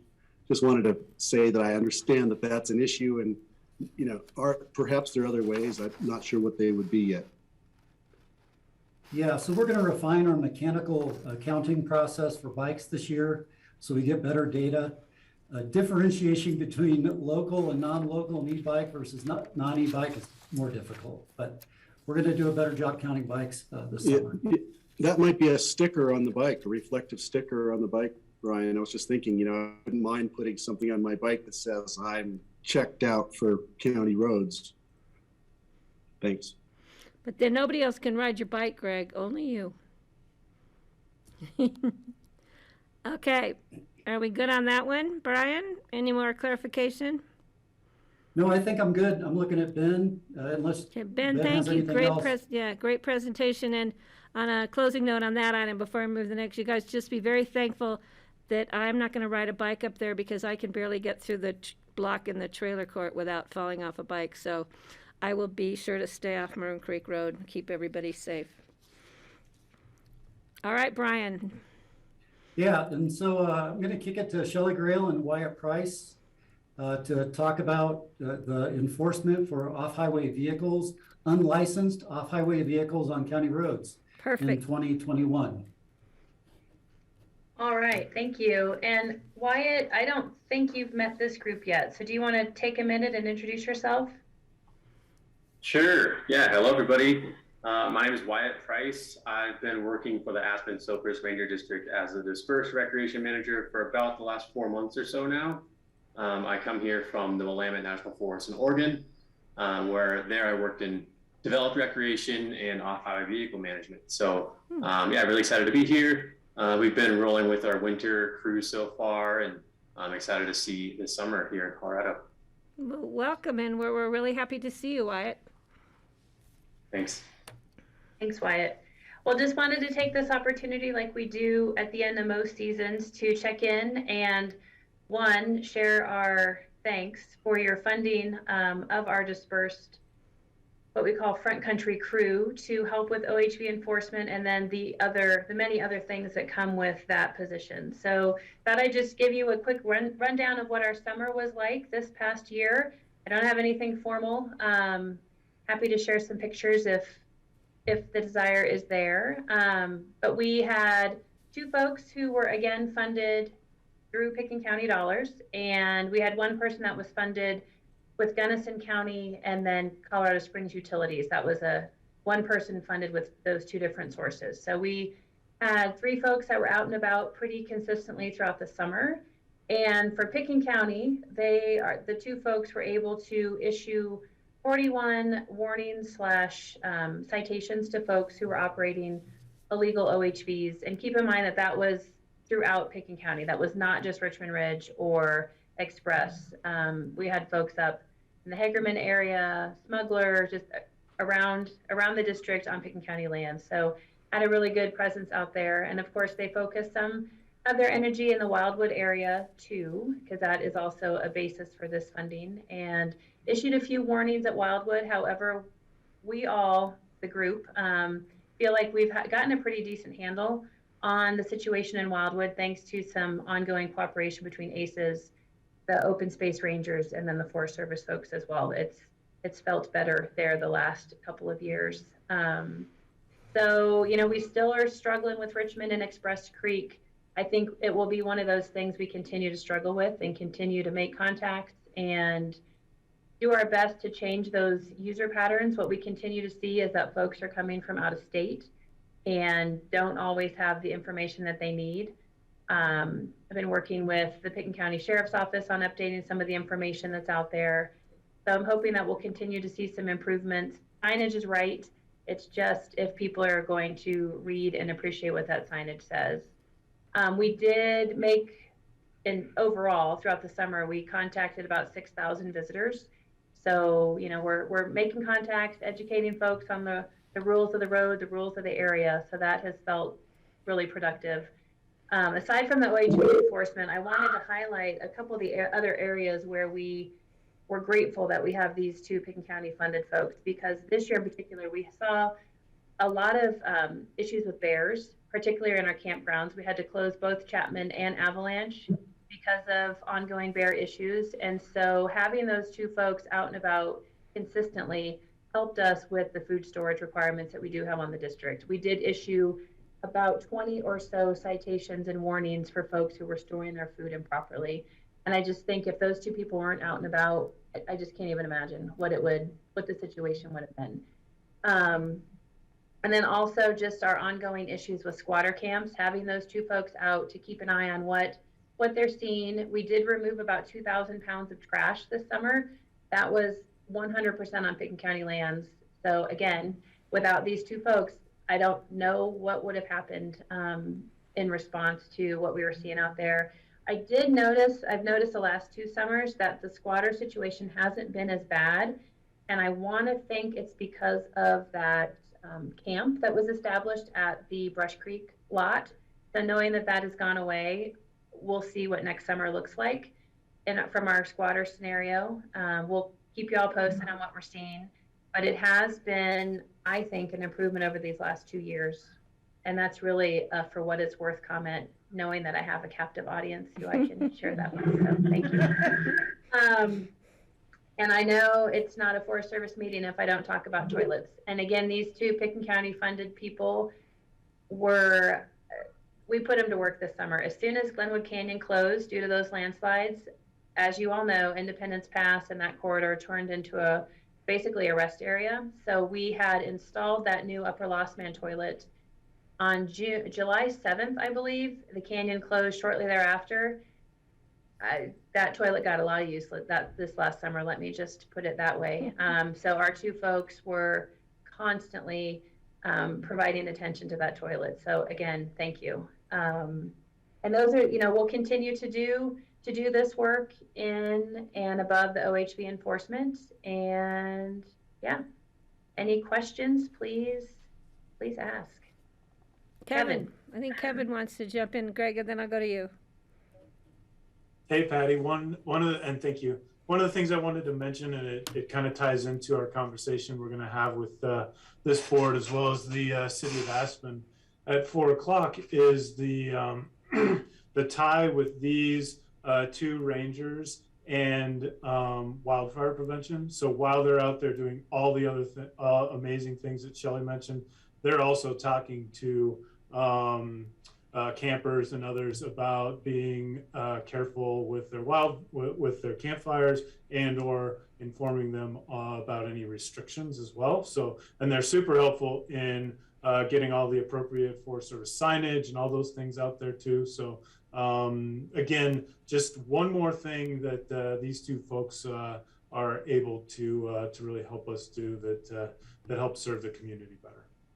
Great. Kevin, I'm glad you mentioned that, because I want to also add that we did get some grant funding for some increased signage. So this last summer, we focused on the Lincoln Creek corridor, since that is one of our more popular dispersed camping areas. So we did install 2 additional signs that just help us enforce fire restrictions.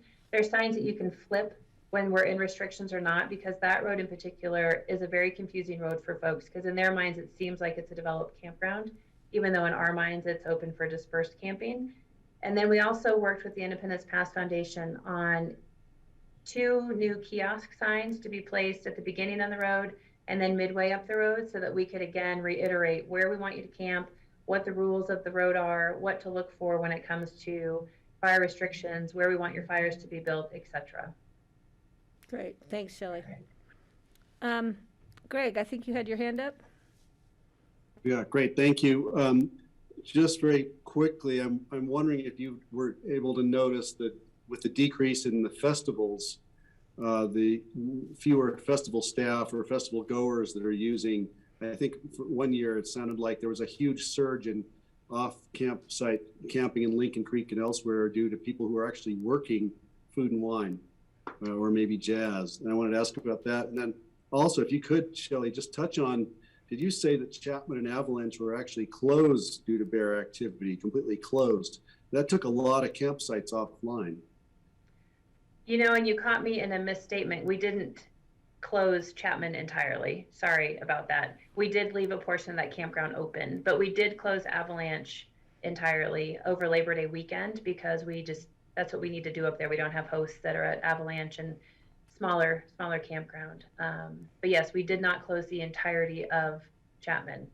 We just closed the upper loops and hard-sided only. Yes, and sorry, the first part of your question, I've forgotten already. Was increased use of campgrounds during festivals? Oh, yeah. Yeah, you know, 2019 stands out as a year where we saw, I remember having conversations with people, myself, up Lincoln Creek Road, who were camping so that they could work food and wine. Obviously, we didn't see that same influx in 2020. We saw a different influx of folks. We saw it again in 2021 because there was more activity. There were more things for people to come to. It wasn't anything like it was in 2019. But that is something that I think we still need to continue to talk about as a group, is how we can accommodate those events and the people that come to support those events. Jazz Aspen is another one where we see quite a few folks on the forest dispersed camping when they're there to support the event. Well, and Shelley, on that note, that I think that's important to go right to the entities that put those events on and have them help us address it, because they have connection to say for who people buy tickets. And so they have email addresses that we can get the information out. These are your options, your opportunities. These are not your options and opportunities.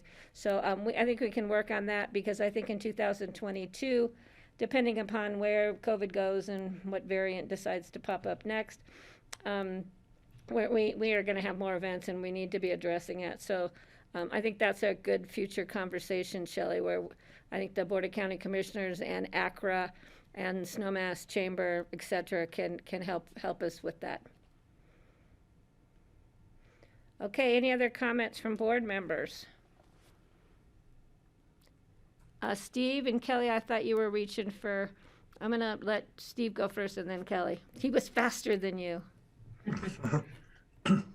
I live up on Capitol Creek Road, and up at the cow camp where the Capitol Lake Trailhead is, there were 115 cars counted one day last summer. That's fairly typical. They are parking in every last little nook and cranny between aspen trees and everywhere.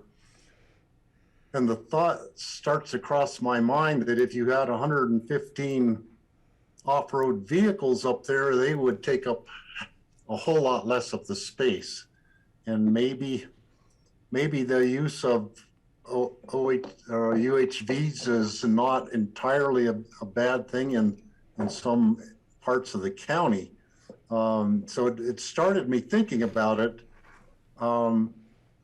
Now, I hate the noise of the off-road vehicles, and I personally am looking to get an electric one, which would be quiet, and to me, I could just putz along my little old man slow speed and drive it properly. And if everybody could do that with a quiet off-road vehicle, there'd be a lot fewer problems.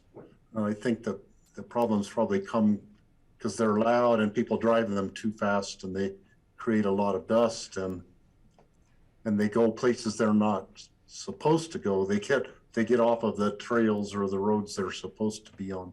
So I just to let you know, I'm sort of thinking about the issue, and maybe there's a solution out there that does allow for more off-road vehicles and fewer passenger cars going on some of our Forest Service roads. Okay, that's probably a conversation, because I think we had to pass that, Brian, by ordinance or something in dealing with, we had a certain time frame, but there would be another enforcement issue on, who's out there driving what, kind of like, is your bike, electric bike, a 1, 2, or 3, and so, but that's something we can bring back. Let's just continue to monitor, I think, the use and the citations that are issued and the compliance with what we have now, but that's something we could discuss in the future, Steve, so thanks for bringing it up. Kelly? Yeah, I don't know if I'm a huge fan of that idea, Steve. We don't let the OHVs on county roads, so I'm not sure how they'd get from A to B. But you could charge to park them on your big field, maybe. Have a new venture. I was curious. I'm sorry if I missed this on our conversation related to the bike access and etiquette about the timing for this summer. So I'm assuming that the hope is to launch this for this summer. And so do you need to come back to us at any time for any final input before this gets teed up? Yes, we would need to bring it back to you once we refine the details of a plan. I'd like to get final authorization from the board to move forward. So that'll be as soon as possible, Kelly. Yeah, Kelly, and I did mention too that I wanted to see if we can enact it for the summer, but Brian, when you're ready and you need to get agenda time, you can work with John Peacock, myself, and Charlotte, and we'll see what we can do to get it moving forward sooner than later. So Kelly, Perfect. thanks Thank for you. bringing that up again so we're clear. All right, any other comments on the issues we've heard so far? We do have about 8 minutes left, Kevin. So is there anything else you want to bring to our attention? I know we're going to be seeing you again at 4 o'clock with the city, so thank you for that. I think we're good. Brian, I think you have direction, and Jump in. Kelly, go ahead, please. Yeah, I guess I'm wondering, are you hearing, are other jurisdictions interested in helping fund some Forest Service officers? I'd be curious about that. And then I'll also just let the board know that the Forest Service is working with us on the wild and scenic stakeholder outreach as well for the Crystal River. And so they've attended that first kickoff meeting that we had with the group to plan the stakeholder process last Friday. And so I want to thank Kevin for that. Yeah, and Kelly, as far as other jurisdictions funding, Kevin and Shelley, I know that Summit County does a significant amount of funding for people in Summit County to help the Forest Service. I'm assuming Eagle County does the same.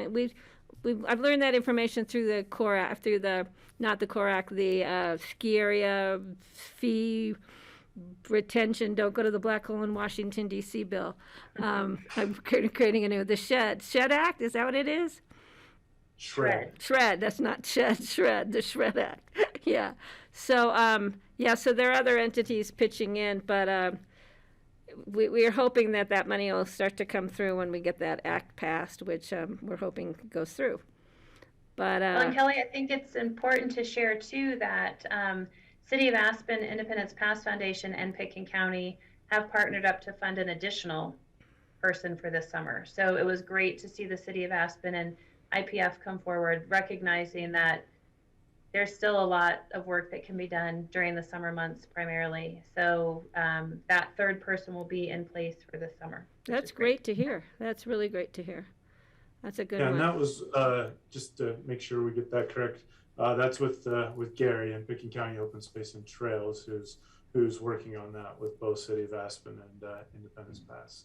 So we're really excited to see that. I, in conversation, have brought this up with city managers in the Basalt area to see if maybe there was any interest in other areas of the Roaring Fork Valley to do something similar. Eagle County, as you mentioned, primarily funds folks that are on the Eagle Holy Cross Ranger District side. So we've had some really, really early conversations about that, and so haven't moved those or progressed them any further than that so far. So Well, hopefully that answers your question. Kevin, let us know if we can be We helpful. have a joint meeting with our Eagle, a ski day with our Eagle commissioners. So we'll tell them how wonderful the program's working over in the Ranger District. Nice. That's a good topic, Kelly. You're absolutely right. Perfect timing. Any other? Brian, do you have your hand up? Brian, did you want to jump in, or you want me to go to Greg? Go to Greg, and then Okay. I have a question. Yeah, I was going to say it wouldn't hurt to have some Forest Service guys on our elected official ski day up in Snowmass. The more the merrier, in my opinion. If you want an invitation for February 4th, I think it's about 10:30 at the gondola in Snowmass. I did want to ask if Kevin and Brian, since I've got you both in the same screen at the same time here, regarding Coal Basin, as you know, Corps and their contractors are moving forward on, getting permit processes and studies going. And if you could just elaborate, what's the county's role in this with the road? Like, I think it's a county road, right?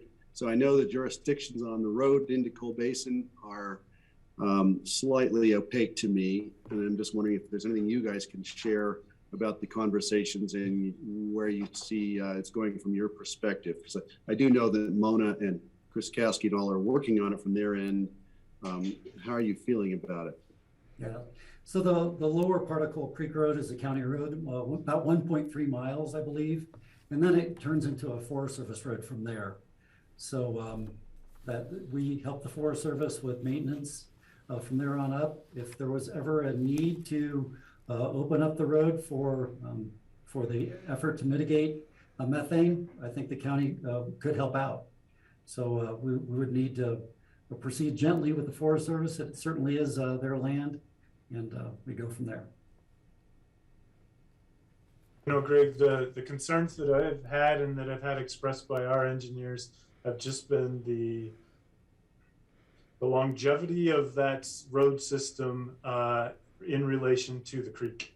The creek is continually trying to figure out how to meander itself in a more natural way that we've inhibited through putting a road there on the one side, and at some point it seems like nature always wins out with enough rain or enough something. So that's my main concern. But I think it's like Brian said, I think it's navigable. I think we just need to go into it with our eyes wide open that if we are thinking about putting some sort of installation beyond what is in that upper part of that valley, that it's going to require larger, more frequent trips by larger vehicles and those kind of things. We may need to consider what that means for road maintenance and kind of additional kind of shoring up of that road as well. Okay, great. Thank you. I'm sure we'll all be talking about it again. Appreciate it. And Patty, if I might take one more second. Yeah, please. With the question that Kelly asked earlier about other jurisdictions and such that are helping out with this, Shelley mentioned it, but Gunnison County and primarily in the Lead King Loop area funded a portion of a forest protection officer in this last year. Town of Marble helped out with that in their own way as well. And then Colorado Springs Utilities, who utilizes water from the Upper Frying Pan as well as the Upper Roaring Fork, actually helped us out as well, and we anticipate that to continue for at least this next year or so, with helping to partially fund a forest protection officer to be out there engaging with the public. So we're actually doing pretty well with a wide variety of folks who are interested in helping out. Great, that's impressive. Thank you. All right, should any board have any other wrap-up questions?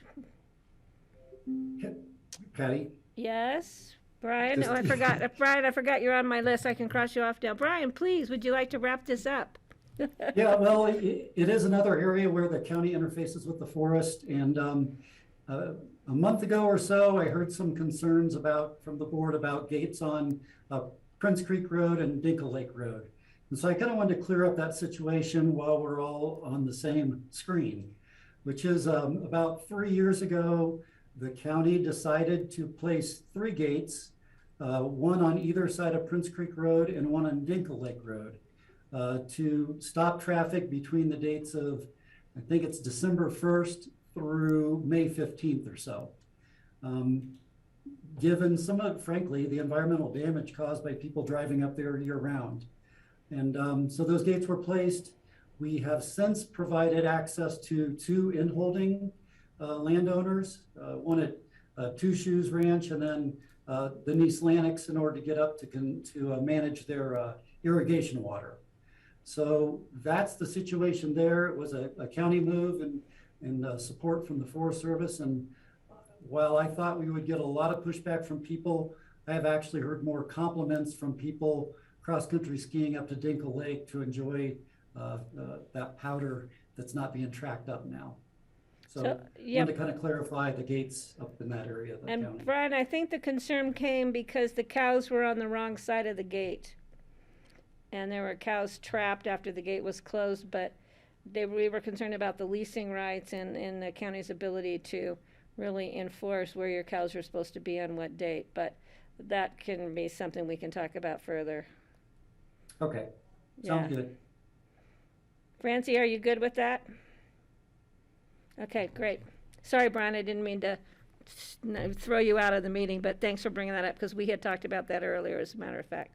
So, are we good? We still, well, we got some time. I mean, we're a little over, but 2 minutes. I think we can fudge a little bit more if we need to. Not always we get all of you nice folks here joining us, so we really appreciate your time. Okay. Seeing none, again, our thanks. Nice to see all of you. Wyatt, nice to meet you. Mary, nice to see you. And I think we can move on to our next agenda item, which again is Mr. Pettit. And Kevin, you don't go too far. We're seeing you at 4 o'clock. Okay, thank you. Thank you, guys. Great. So again, Brian Pettit, Public Works Director. I'm here with Kathy Hall, our Solid Waste Director for the county. And the purpose of today's meeting is really to set the stage for upcoming regular meetings where the board will consider a certificate of designation for the landfill. So just briefly, if you are wanting to put a landfill somewhere in Pickens County right now, you would have to file a certificate of designation in order to place it. This was done back in 1967 when the city of Aspen and Pickens County placed the town dump where it currently is located. So that was the last time the certificate of designation was done. The landfill and its services, as you know, have changed a bunch since then. And Kathy will get into that to the point where we probably need to reissue a certificate of designation. But Kathy, maybe give the history on how this came up and where we go from here. All right, thanks, Brian. So through the process of updating our engineering design operations plan, it's a 1,200-page document that I attached electronically. The last time our engineering design operations plan, or EDOP we call it, was done in 2012. And that's essentially the permit for the landfill site. And that is issued by the Colorado Department of Public Health and Environment, CDPHE. So in the EDOP and the CD, Certificate of Designation, are intrinsically tied together. So kind of what got us started, we had to update the EDOP because we did a lateral landfill expansion. That's a big event. So you have to trigger a change or an update to your EDOP when you go through a big major operations change at a solid waste facility.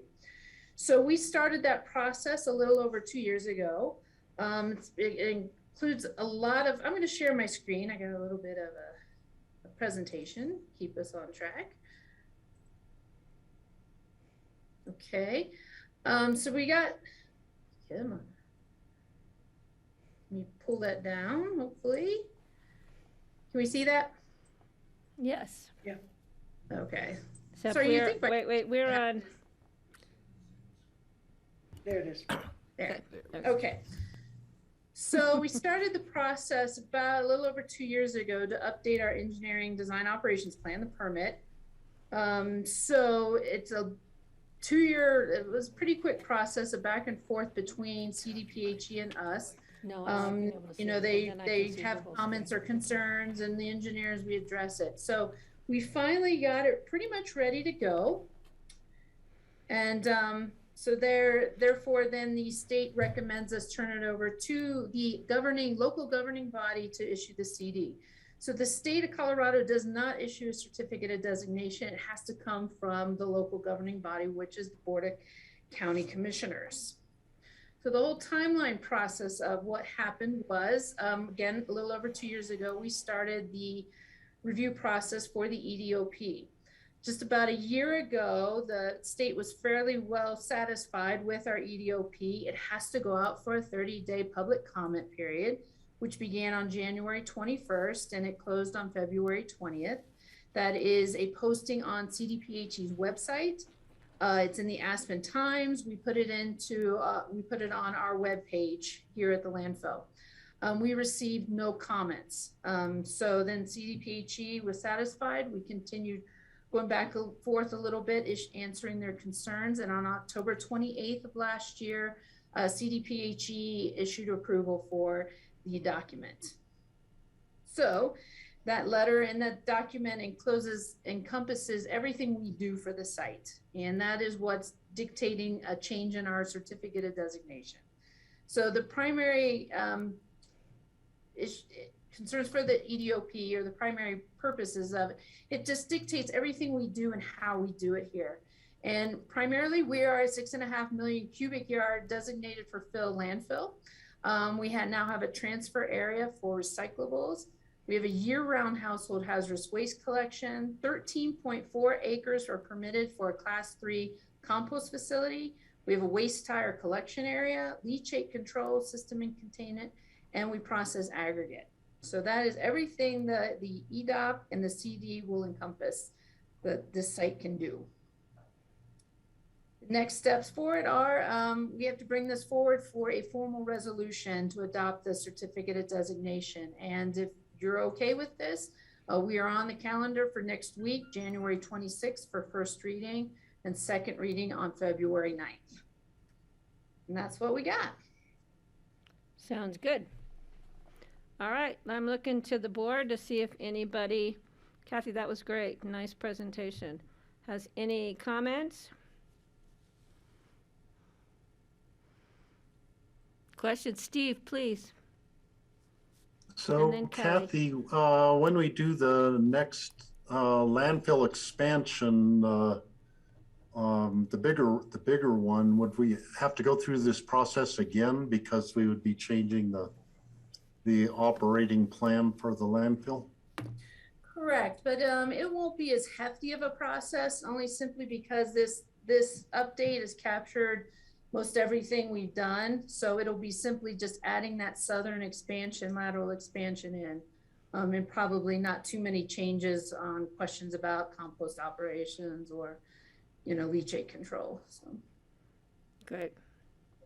So it'd be more like an amendment than starting from scratch. Correct. Perfect. Okay. Kelly? Yeah, are any thorny issues? Do you want to give us a heads up too? No, it was a pretty quick process in terms of CDPHE approvals. No, I mean, it's just a formality. just to get it done and make sure we're all clean in the books. Great. Thanks, Kathy. Well, we look forward to you on the 26th. It's going to be a nice quiet day here. So anything to keep our attention cued would be great. Yeah, let's talk about trash.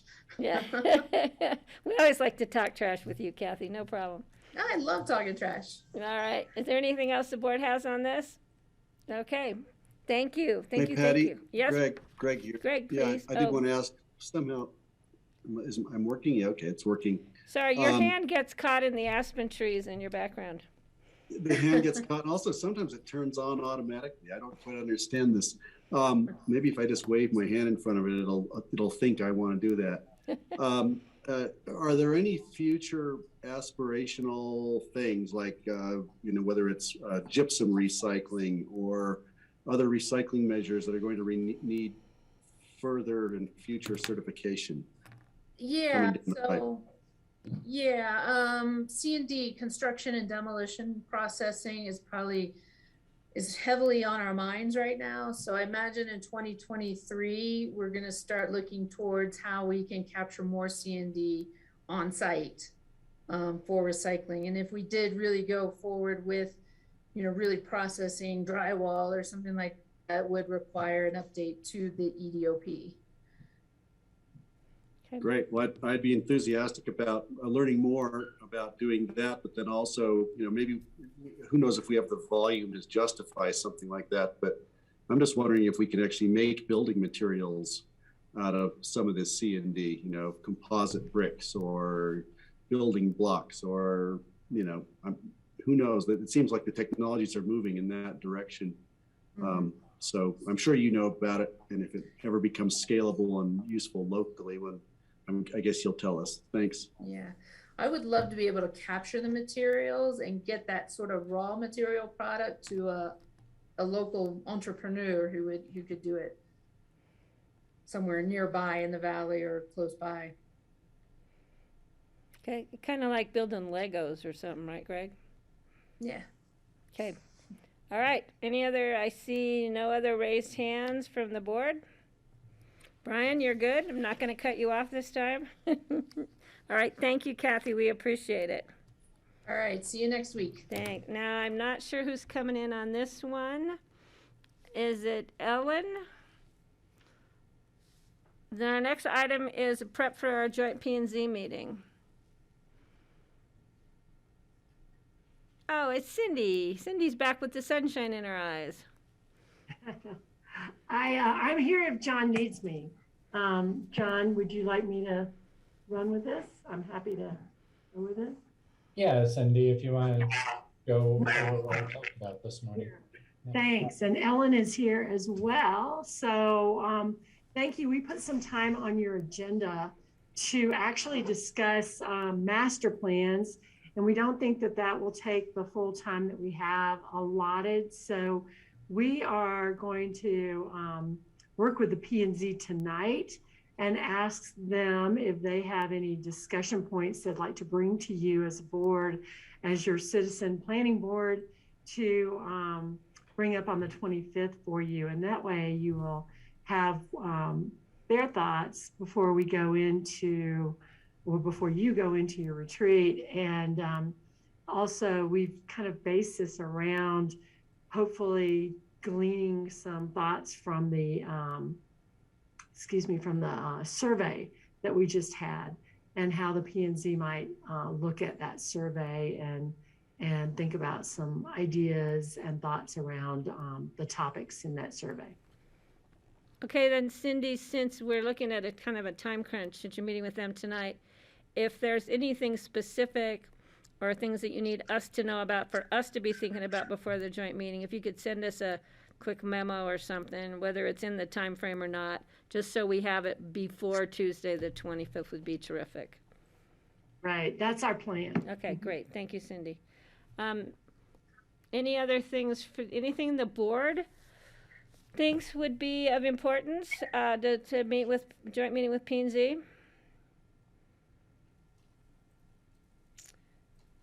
Kelly, please. I see ya. Yeah, I'd be curious if you want to run by the public outreach presentation that you gave to us today, what their input on that would be. Yeah, we thought that might be something we're gonna do. So thank you. Yeah, thanks. Okay, yep, I was gonna ask that too.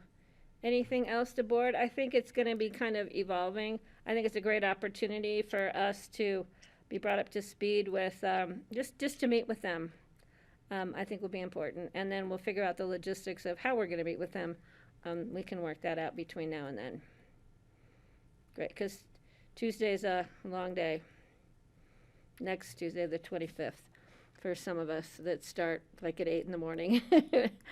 Ellen, did you want to jump in here, please? Yeah, just if there is anything between now and the 25th that board members come up with that they would like to raise with P&Z, let us know and we'll try to communicate with them prior to your retreat. Okay, I see. Thanks, Ellen. Greg? Yeah. Thanks, Ellen and Cindy. Thanks for being here on this. Thanks for planting the seeds here. I'd love to know what the P&Z think, what they're thinking regarding, the existence and we have several master plans throughout the valley, and I'm wondering how they're feeling about how things are going. I look at when locations and extent is employed, for instance, and it seems that the master plans are set aside, and I guess I'd like to have that conversation with them to see what they think their frustrations are, what their solutions might be, what's on their minds regarding how the county is being built out, and is it going according to plans, or have the plans been set aside?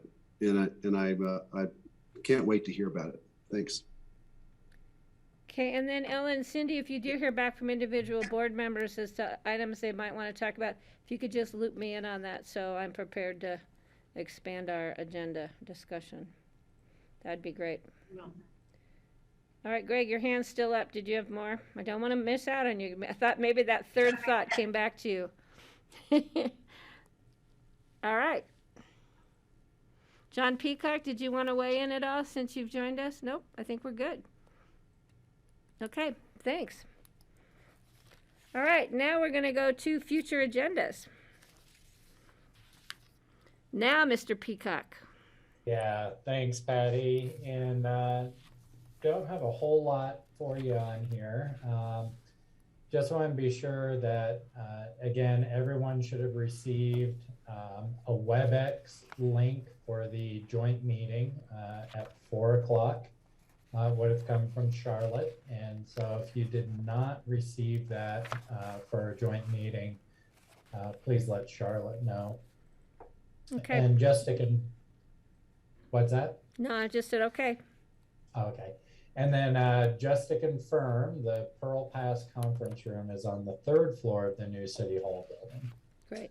So it's right next to the clerk's office, but we'll get you more directions for that. Okay. That's all I really have for future agendas. I have a couple things, but we can talk about them on Thursday. It's just follow up from our last agenda meeting. But I do want the board to have a heads up. I'm working with Melissa Knight now to set up exec session time on the 25th. That's Tuesday, if we can get it done by then. At the end of the day, we have a gap. We have like a hour-and-a-half gap between when our meeting ends and P&Z meeting. Just to start the discussion for the employee evaluations of Mr. Peacock and Mr. Ely. And then we'll do a follow-up meeting to finalize all that on the 8th of February. So just trying to get that done and out of our way so we can clear our plate for our next big agenda items that we're going to be moving forward. So hopefully, Melissa and I are trying to work that out. It might be too quick a time frame to get the meeting posted for next Tuesday, but we're hoping to do so. I just sent her an email about it. Okay, does the board have anything that they would like to bring up about future agendas? And Francie, you saw the information about our meeting this Thursday for our I agenda answered meeting? your first email. Did you send me another one? No, I didn't. I haven't seen your response. So are you going to be able to make it to Basalt? Yes. Perfect. Great, because it's more fun when we can be there in person. I'll let you know which place I pick and let you guys know where to meet. Great. Kelly, we miss you having at those meetings. I know you miss them terribly too. So did you have anything you wanted to add to agendas, Kelly? Yeah, I just note that we don't have the 4th listed with Eagle County, so are we confirmed with them? I just got a email from Charlotte, which I have not been able to pull up yet, but I think we are confirmed for John, the base of the gondola for those who are skiing at 10:30, and I haven't seen the lunch time. We are eating there at the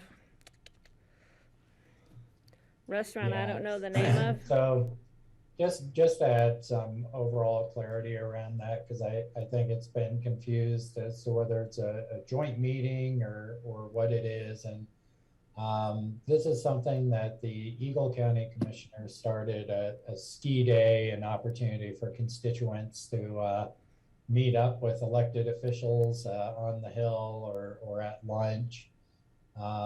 They taken up the practice of doing it on this side of the valley and going to Snowmass. So that has been confirmed for February 4th, Kelly.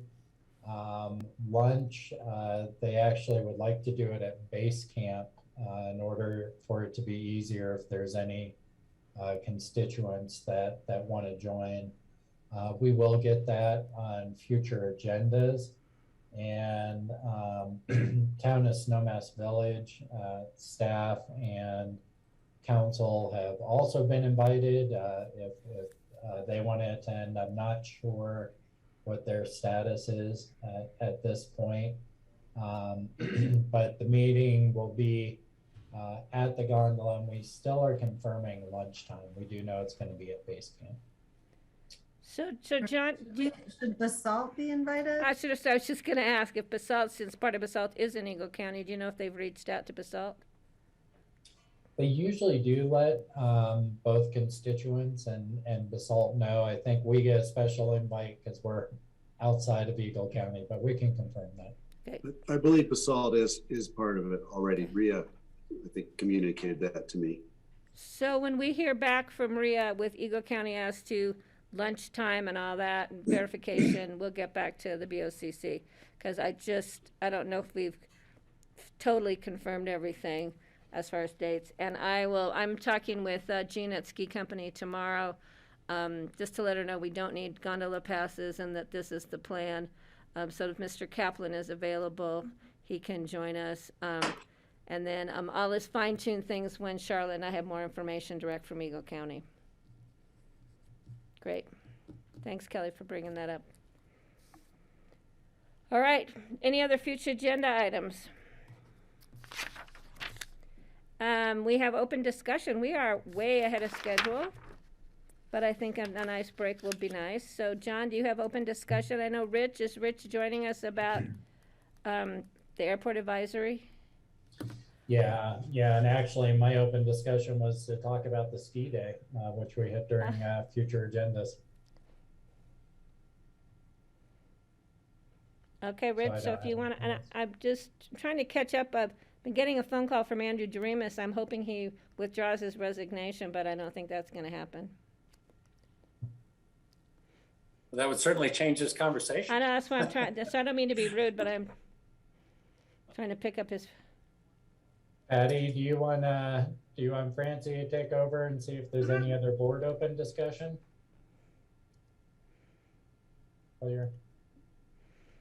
There's no message from, hang on. I'm going to step out for a minute.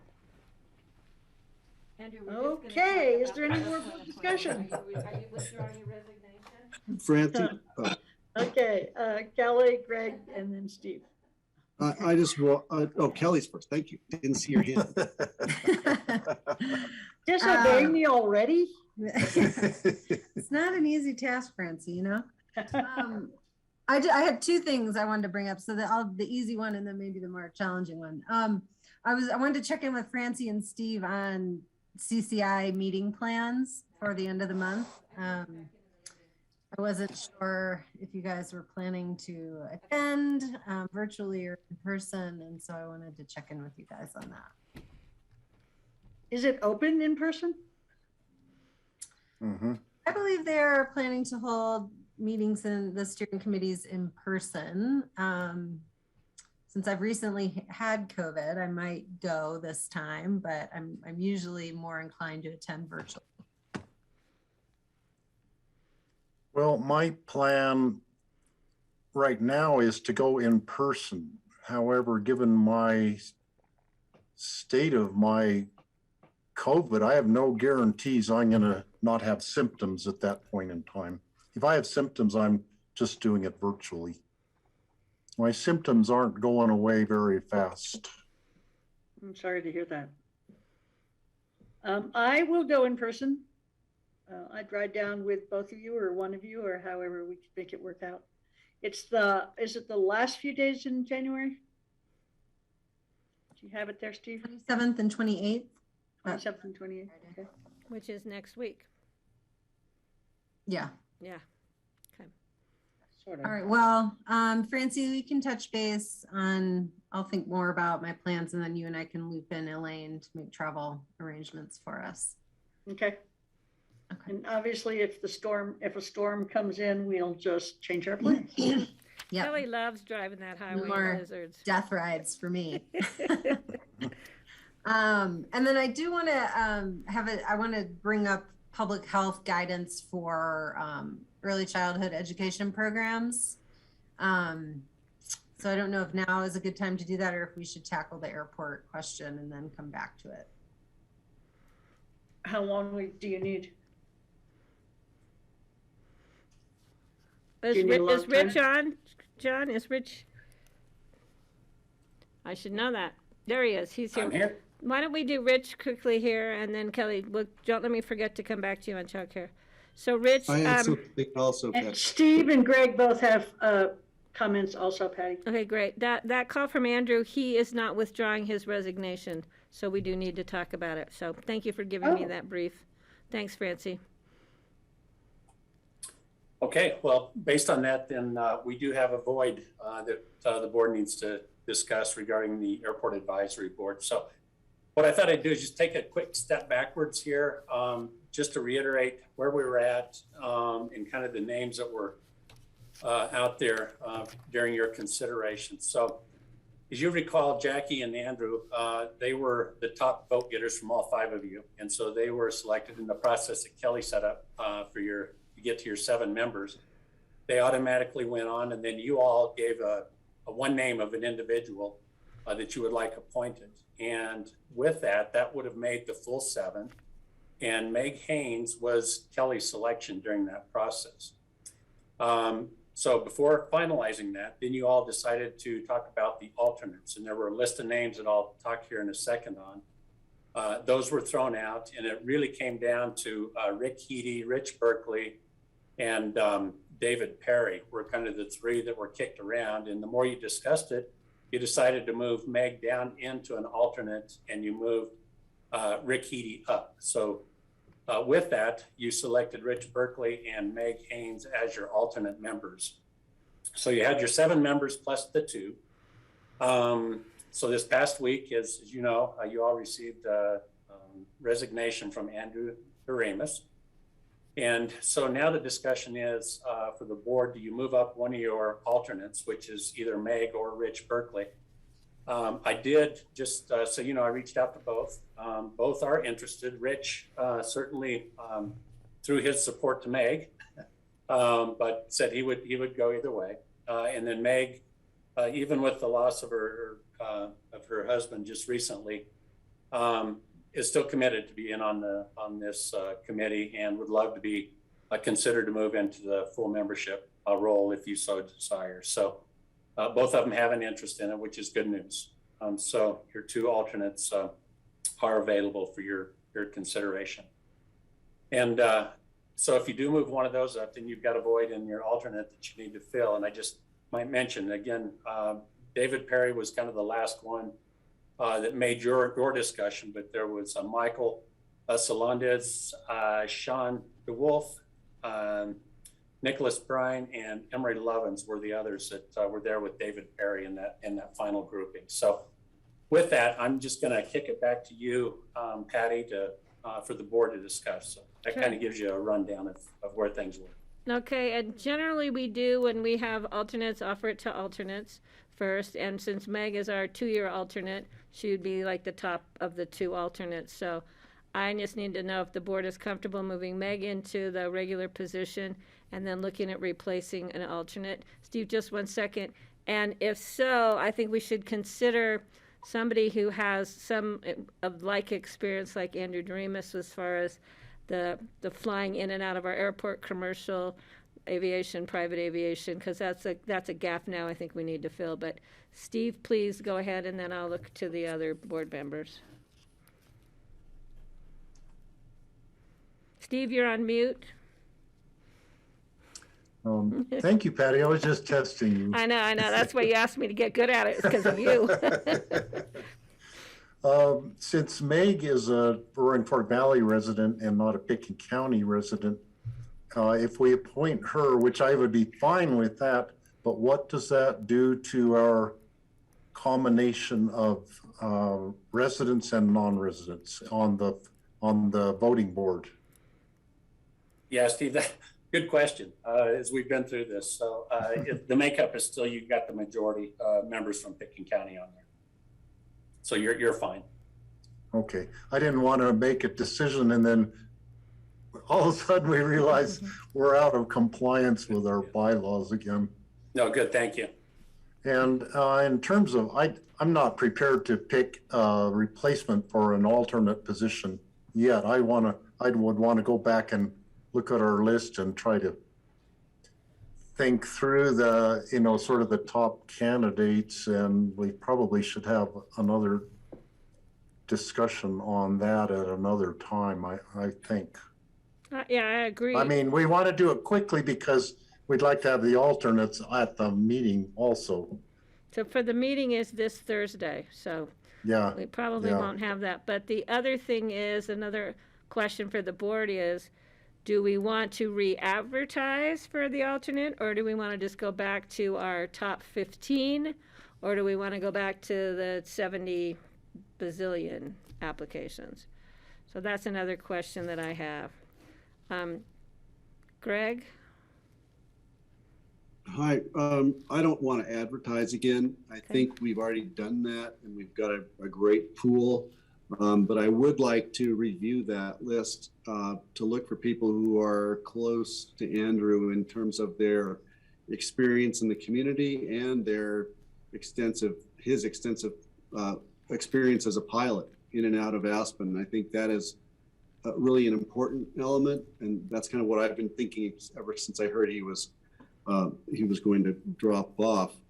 And honestly, I want to review the list again. That's how I would take it. If we have to expedite this today, I probably could, but I'm not there at this present moment. But I kind of think it's aviation expertise is important, but then also, as is, long time experience in the community. So would you be comfortable then moving Meg up from the alternate to the regular, and then looking for that replacement alternate? Having the expertise in the room is important to me. So if the alternates are going to be taking it seriously and at the table, I think that would be acceptable. I think I'd rather have them actually on the voting committee, but I'd like to hear what others think. Kelly?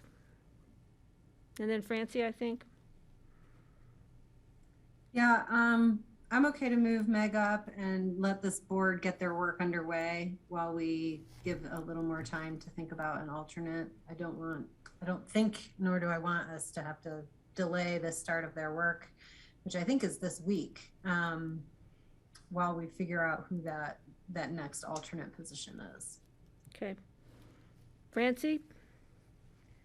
I think I heard Greg say that he'd like to look at everybody before he agrees to move Meg up so that he could have more expertise on the board rather than just as an alternate.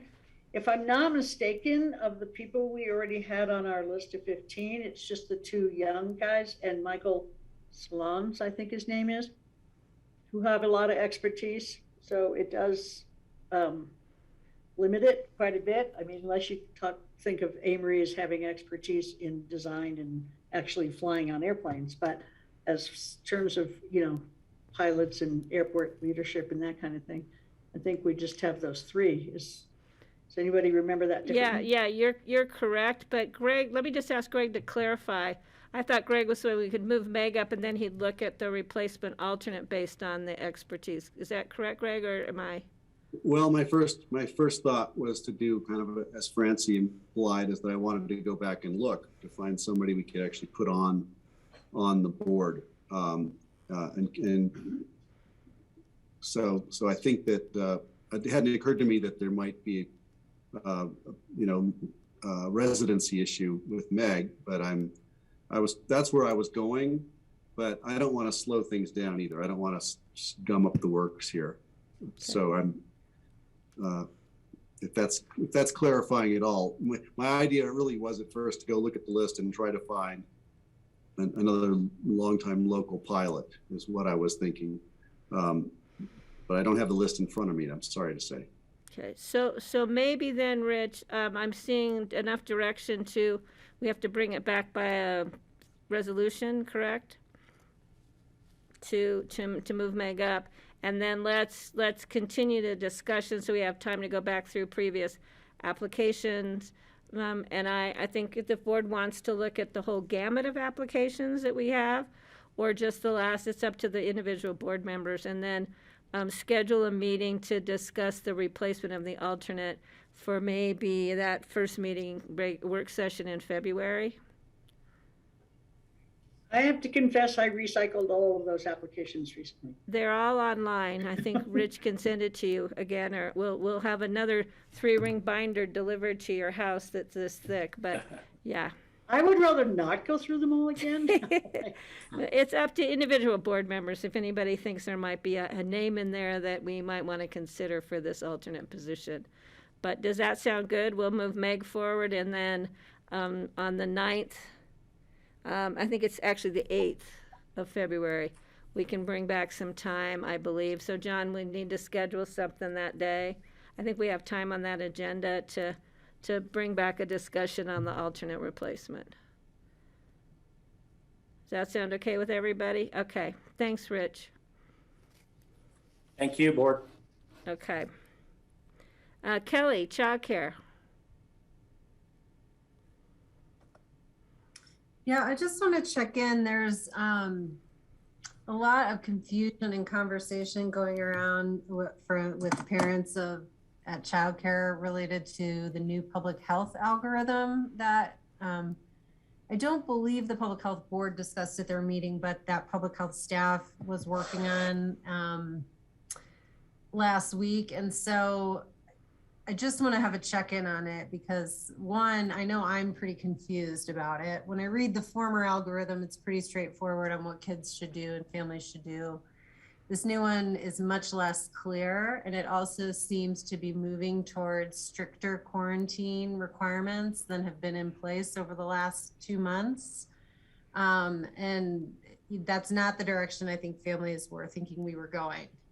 So, I'm hearing a lot from parents where they don't know how to interpret this. They don't know how to plan to keep their kids home, that the quarantine requirements are half a month of schooling, and that there's not accommodations for either children who've recently been sick within the 90 days or who are vaccinated in early child care programs. And so, I had forwarded questions, concerns to public health staff. I'm still waiting for a response about this, and Greg and I have exchanged questions and concerns via email, so he knows about it, and I know other public health board members know about it as well. But I think that, we need to have a check-in on that, on balancing, obviously keeping kids safe, but also not burdening families with what much less than we're asking the general public to be burdened with.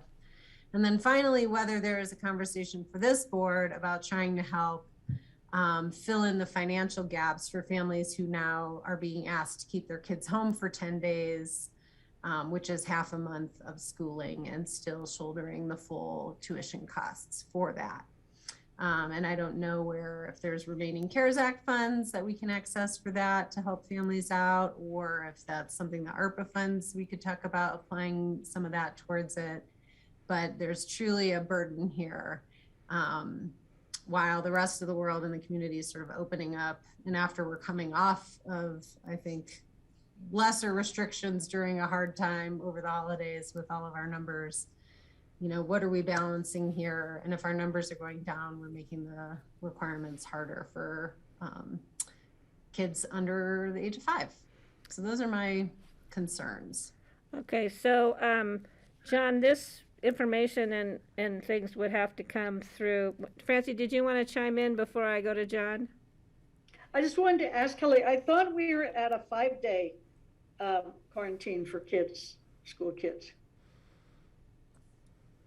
So the childcare facilities are being asked to isolate kids for meal times and nap times after the 5 days, in order for there to be a 5-day isolation period, and that is really unmanageable for the programs to be able to do. So you mean to isolate somebody at the facility during lunchtime? They take a kid out and he has to eat lunch by himself? Yes, because of the masking. Oh. So it's 5 days isolation plus strict adherence to masking for another 5 days, which in the programs, obviously for kids school who nap and, when they're eating snack and lunch, it's really difficult for the programs to do that. So in the absence of being able to do that, a 10-day quarantine is being required. Considered or required? Well, it's hard. It's confusing. Yeah, and I think different programs may be interpreting it differently. Yeah, and following the specific masking mandate, it says you can't take your mask off to eat, whether it's a snack or whatever. So we do need clarification. I'm just not sure, since this really is a Board of Health issue, not for us to clarify. Greg, do you have a suggestion? And John was in the middle of trying to offer one. Do you want to let John go first, Greg? Well, only that I was going to say I've corresponded with John. Krista Giesel and I wrote a letter to John and Jordana expressing, I think, most of what Kelly's concerns were. We didn't talk about compensation. I think it's a worthwhile conversation to have, Kelly, so thanks for bringing that up. So really it's back, I think John and Jordana we're just kind of waiting to hear what they think. But Krista and I have heard similar sort of, comments and frustrations from the community. We also brought up just with the X Games coming in and several thousand people coming in, and the current way that it seems as if restaurants, hotels, and bars are just, they seem much looser and more open than makes me comfortable. It does seem as if there may be, we don't want to put such a stringent rule on the kids if it doesn't make sense vis-a-vis what's happening in the rest of the community with. So it's a tough one. I don't want to relax thinking that we've beat COVID when we haven't. But it also seems that we've got some disparities, and I think some conversations needed. I'll leave it to John to sort out from there. Yeah. No, well, and the confusion is really understandable. The change in isolation and quarantine that initially came down through the CDC came very, very quickly and without any pre-communication. And there were a lot of gaps that typically would get filled in because the CDC would go to the National Association of Health, public health officials and such, and run guidance through and get that feedback. This was one instance for some reason where that did not happen. And so our response, we had hoped, seeking consistency, was to update isolation and quarantine down to the 5 days and align with CDC and CDPHE guidance. But I think to the point that Kelly's brought up is that the guidance that came out was complicated. Our simplified version of it is complicated. The version that came out through CDPHE to us was even more complicated. And so it is not surprising that folks are experiencing some confusion and differences in interpretation. Staff is working, sorry, my cat has come to visit us during the meeting. Staff is working right now. Jordana is working on a clarifying email. We too have been seeking clarification within the guidance and algorithm from CDPHE. What is considered guidance and best practice and what is required? That still is not clear to us. And so we're hoping to get the hope was to frankly align with isolation and quarantine guidance that we had hoped would be less onerous for families and providers. And we're sorting out where the Board of Health has discretion and where we've been directed to follow a protocol or algorithm by CDPHE. And so Jordana is working on that clarification now. And so we'll see that soon as far as where there's discretion and where we can resolve confusion, where we have to go back to the state and say, this is challenging for our community. We may not be meeting the goals that we had hoped to meet here. So more to come on that. I mean, it is unfortunately confusing, and we are really trying to clean up behind CDC and CDPHE on this. Okay. As far as the second issue that you brought up, Kelly, on financial relief, there may be different avenues to do that depending on what the board's intent is there and how you all want to discuss that. So my sense is if we were to do any relief, we'd either do it through nonprofits and funding nonprofits to provide that relief, or we'd need to work through human services and look at their capacity to be able to screen folks. Again, that was a pretty big effort last time.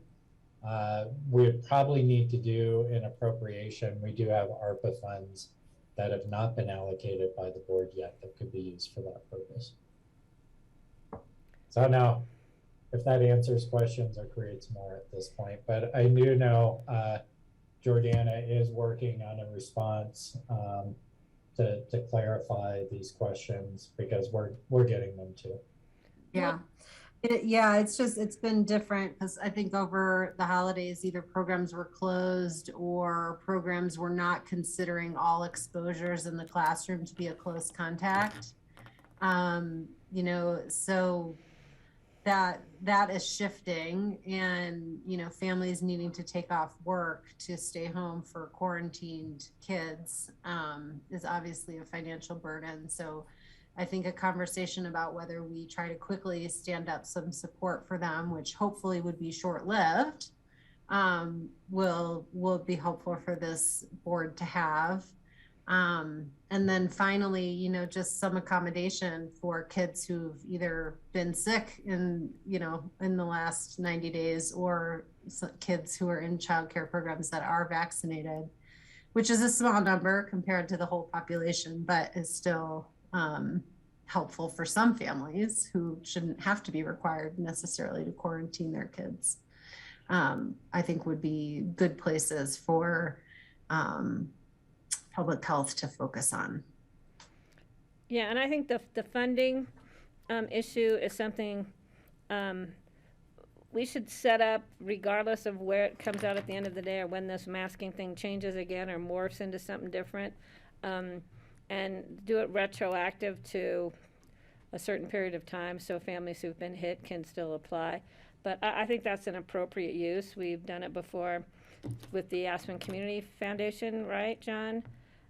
Maybe that's something, but I don't know how we set that up, but I'd rather see if we can do that sooner than later again, if the board would like to move in that direction.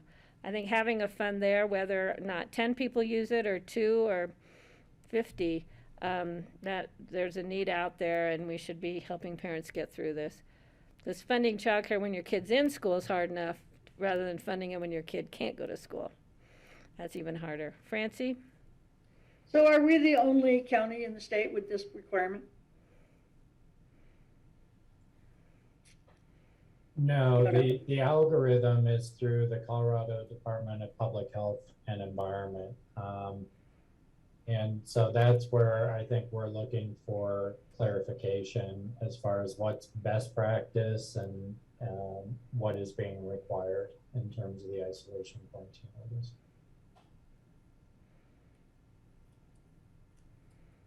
Okay. So, John, you got it? Well, I think I'd have to come back with a recommendation. Kelly, it sounds like you've put some thought into this. So if you have some specific ideas about what relief might look like, I'm not sure if you're looking at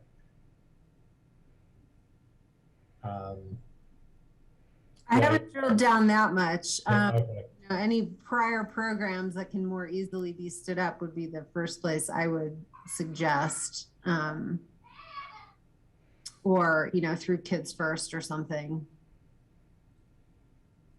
Well, and it might go beyond. We might have parents who actually have their children in childcare outside of Kids First or outside of the county, but work in Pitkin County, who are being hit by this. So I think we need to look at the, you know, it's not just the childcare providers in our county, it's where our county, the people who work in Pitkin County have childcare. I would like to see that looked into because they're still getting hit. If it's a statewide mandate, then all child care providers should be following these same guidelines.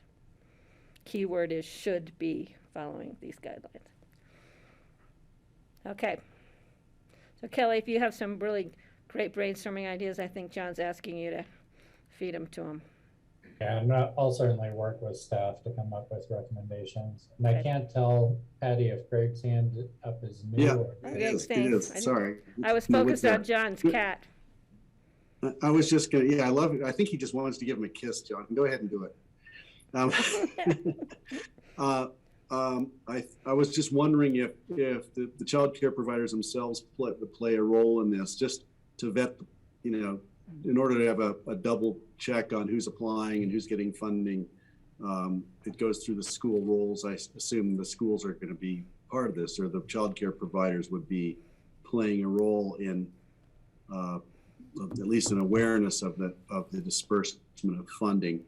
Just wanted to throw that out there. Don't want to make things more complicated. I definitely think Kelly's right on about the need, and if we can do something to help with ARPA funds, that would be great. So thank you. The other thing, if I could on the topic, is just I'm hoping maybe during our ski day we can chat with the Eagle County Commissioners just about being better in touch with them regarding public health decisions and alignment on public health decisions. Because it always seems like, you know, sometimes we get closer together, then we start spreading apart again, and it's caused no shortage of frustration, you know, probably on both sides. I don't know, but wouldn't it be great if we knew what was going to happen before they announced it? And I'm thinking of that recent mask relaxation rules right during the height of Omicron. Just, I'll say it again, threw me off. I didn't expect that, and I think we were caught kind of by surprise.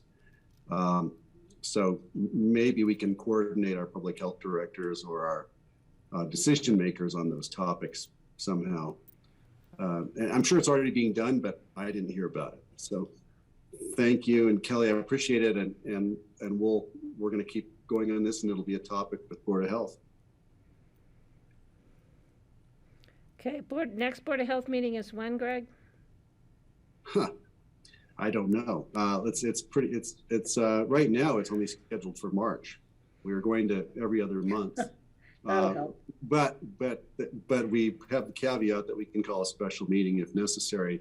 But virtually everything that needs to be done here could happen, I believe, through the public health director can issue a change as needed. It's only when she needs us to come in and discuss something or back her up, I think that we would call a special meeting. Yeah. But that's on the table and it's available to us. And chances are we might be having to have a special meeting anyway when our mask mandate expires on the 31st, John, is that correct? That's the building, yeah. End of the month. When? The 30th, it was running through January, so That was the public buildings. That's the building closure. The mask mandate is Oh, yeah, that's waiting right. for the incidence rate to drop. Yeah, sorry. That's our public building. yeah, Patty, we had the calendar triggers for like safety plans and such that run basically through the ski season. And then the masking was tied to incidence rates, which of course are Right. yeah. we've got Or to- what? What are they? Because They're about when you go 1,800. to the site right now, it doesn't have anything for the last week. It was 1,800 this morning, down from 3,700. So it's dropped in half according to the Aspen Journalism Tracker. But I saw 334 per 100,000 in the New York Times, down from 628. But on the COVID site for the county, the last thing I could find was the week of the 5th through the 11th. Maybe I didn't know where to look, but. And then, John, my question would be, thanks for clarifying. I was thinking about our building that I'm sitting in with a mask on. The next thing would be the incident rate of 50 per 100,000, right? And does that trigger no mask? We have to get down to that far and hold it for 21 days? Yeah, that is the way it is written now until those public health orders revisited. Now, John, just to clarify, is that CDPHE or CDC, or is it That's just us? Pitkin County. Well, it's CDC recommendations for masking based on incidence rate. But the mandate is the counties. Right. And we're one of the few with the mandate. We're what? One of a few? One of the a few.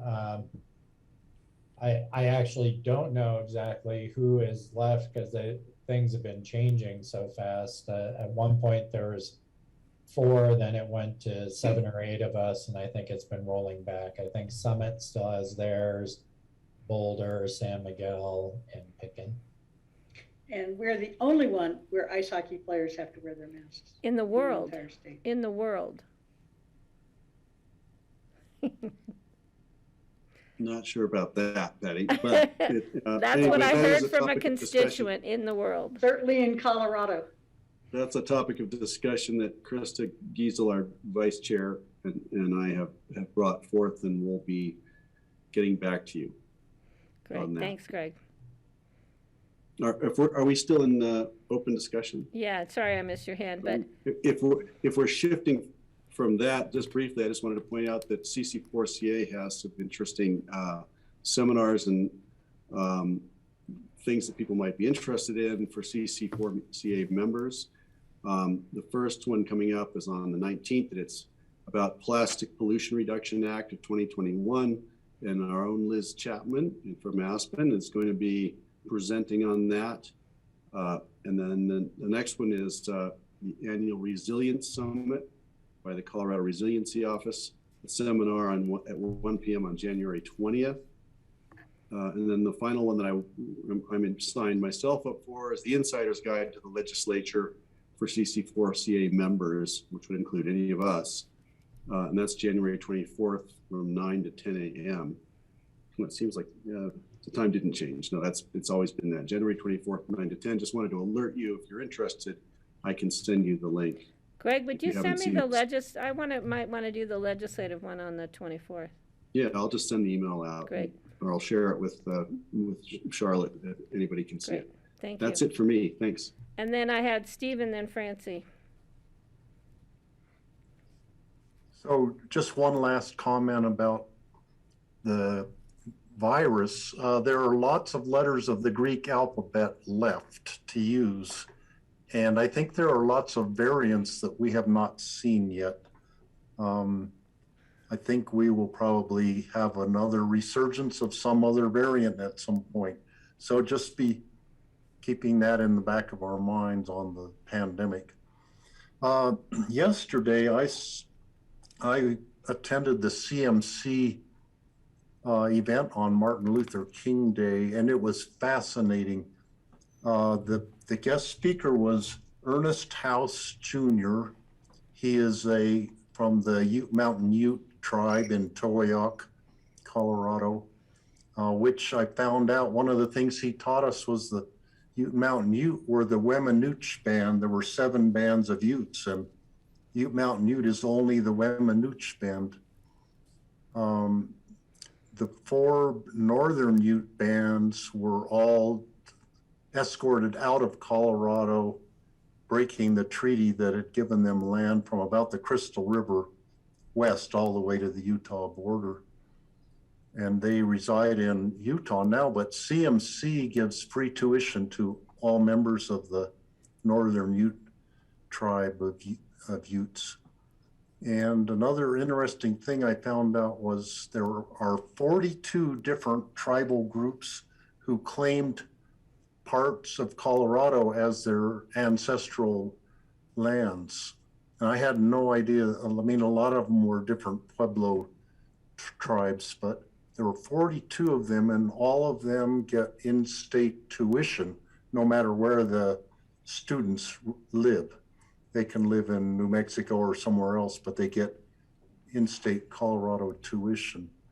Anyhow, if you're interested, I think it'd be worth listening to Ernest House's comments and lessons on Ute history were fascinating.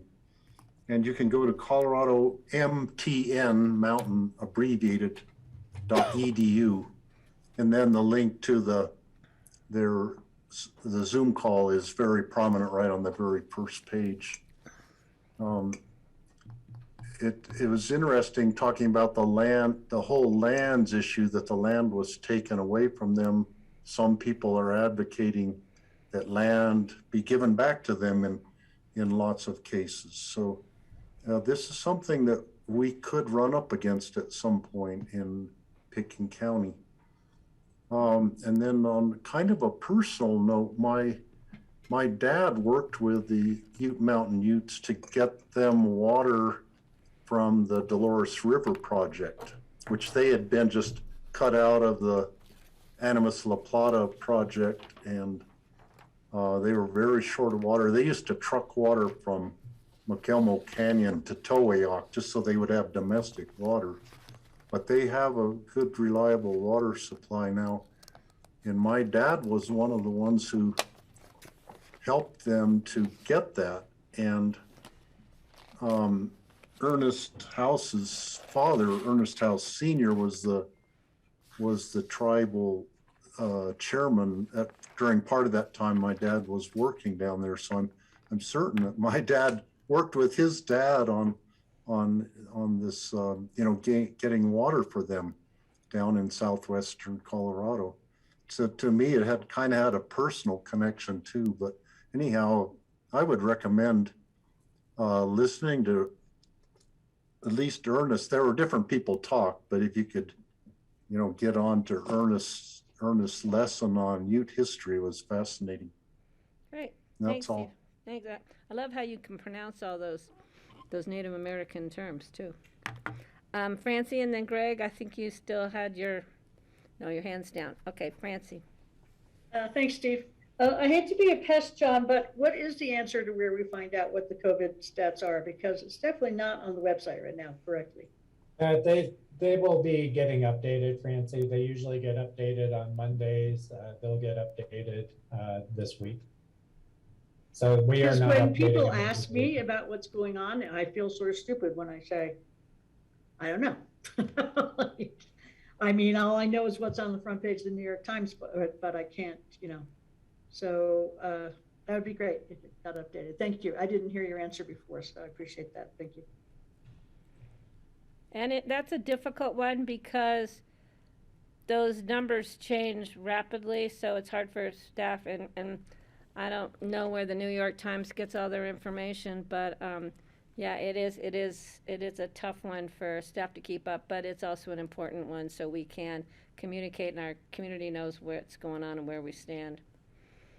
Yeah, we have been drawing our data down from CDPHE and then reporting it through our website. There have been some data lags, certainly during this surge coming down. I will say that even what the New York Times is reporting, sometimes we're off of Francie, but our numbers, even when the lag is made up, tend to be more accurate. Okay, any other open discussion from the BOCC? Greg? Only you know, the local news media gets their info, I think, from the aspenjournalism.org tracking the curve. If you go to aspenjournalism.org, I just emailed the link to Charlotte, and I think they're fairly up to date and pretty reliable. You can check that out. What's that say, Greg? I'm emailing it to you right now. Oh, thank you. It's aspenjournalism.org, and it'll be right front and center on their website under tracking the curve. It's something they've been doing, and their last update was yesterday. Great, thank you so Great, much. thanks, Greg. All right. Is anything else the board wants to share since we do have some time? I suggest everybody try and tune into the city's web link for our WebEx meeting a little early, just in case there's a glitch. And Andrew and I are going to spend a little time sitting here trying to figure out how we can fine tune the glitches we seem to have getting onto our own Zoom meetings. So hopefully we'll find a solution to that. He's shaking his head that, yeah, we're good. So we'll figure it out. Okay? So see you guys a little before 4 at 4 o'clock. All right. See you then. Thanks. That calendar invitation for the corrected link could get sent out. That's generally how I like to get onto the meeting. On our meetings or on this meeting for this afternoon? On our meetings. Okay. Our meeting. Okay. Thank Thank you. All right, everybody. All right, see you then.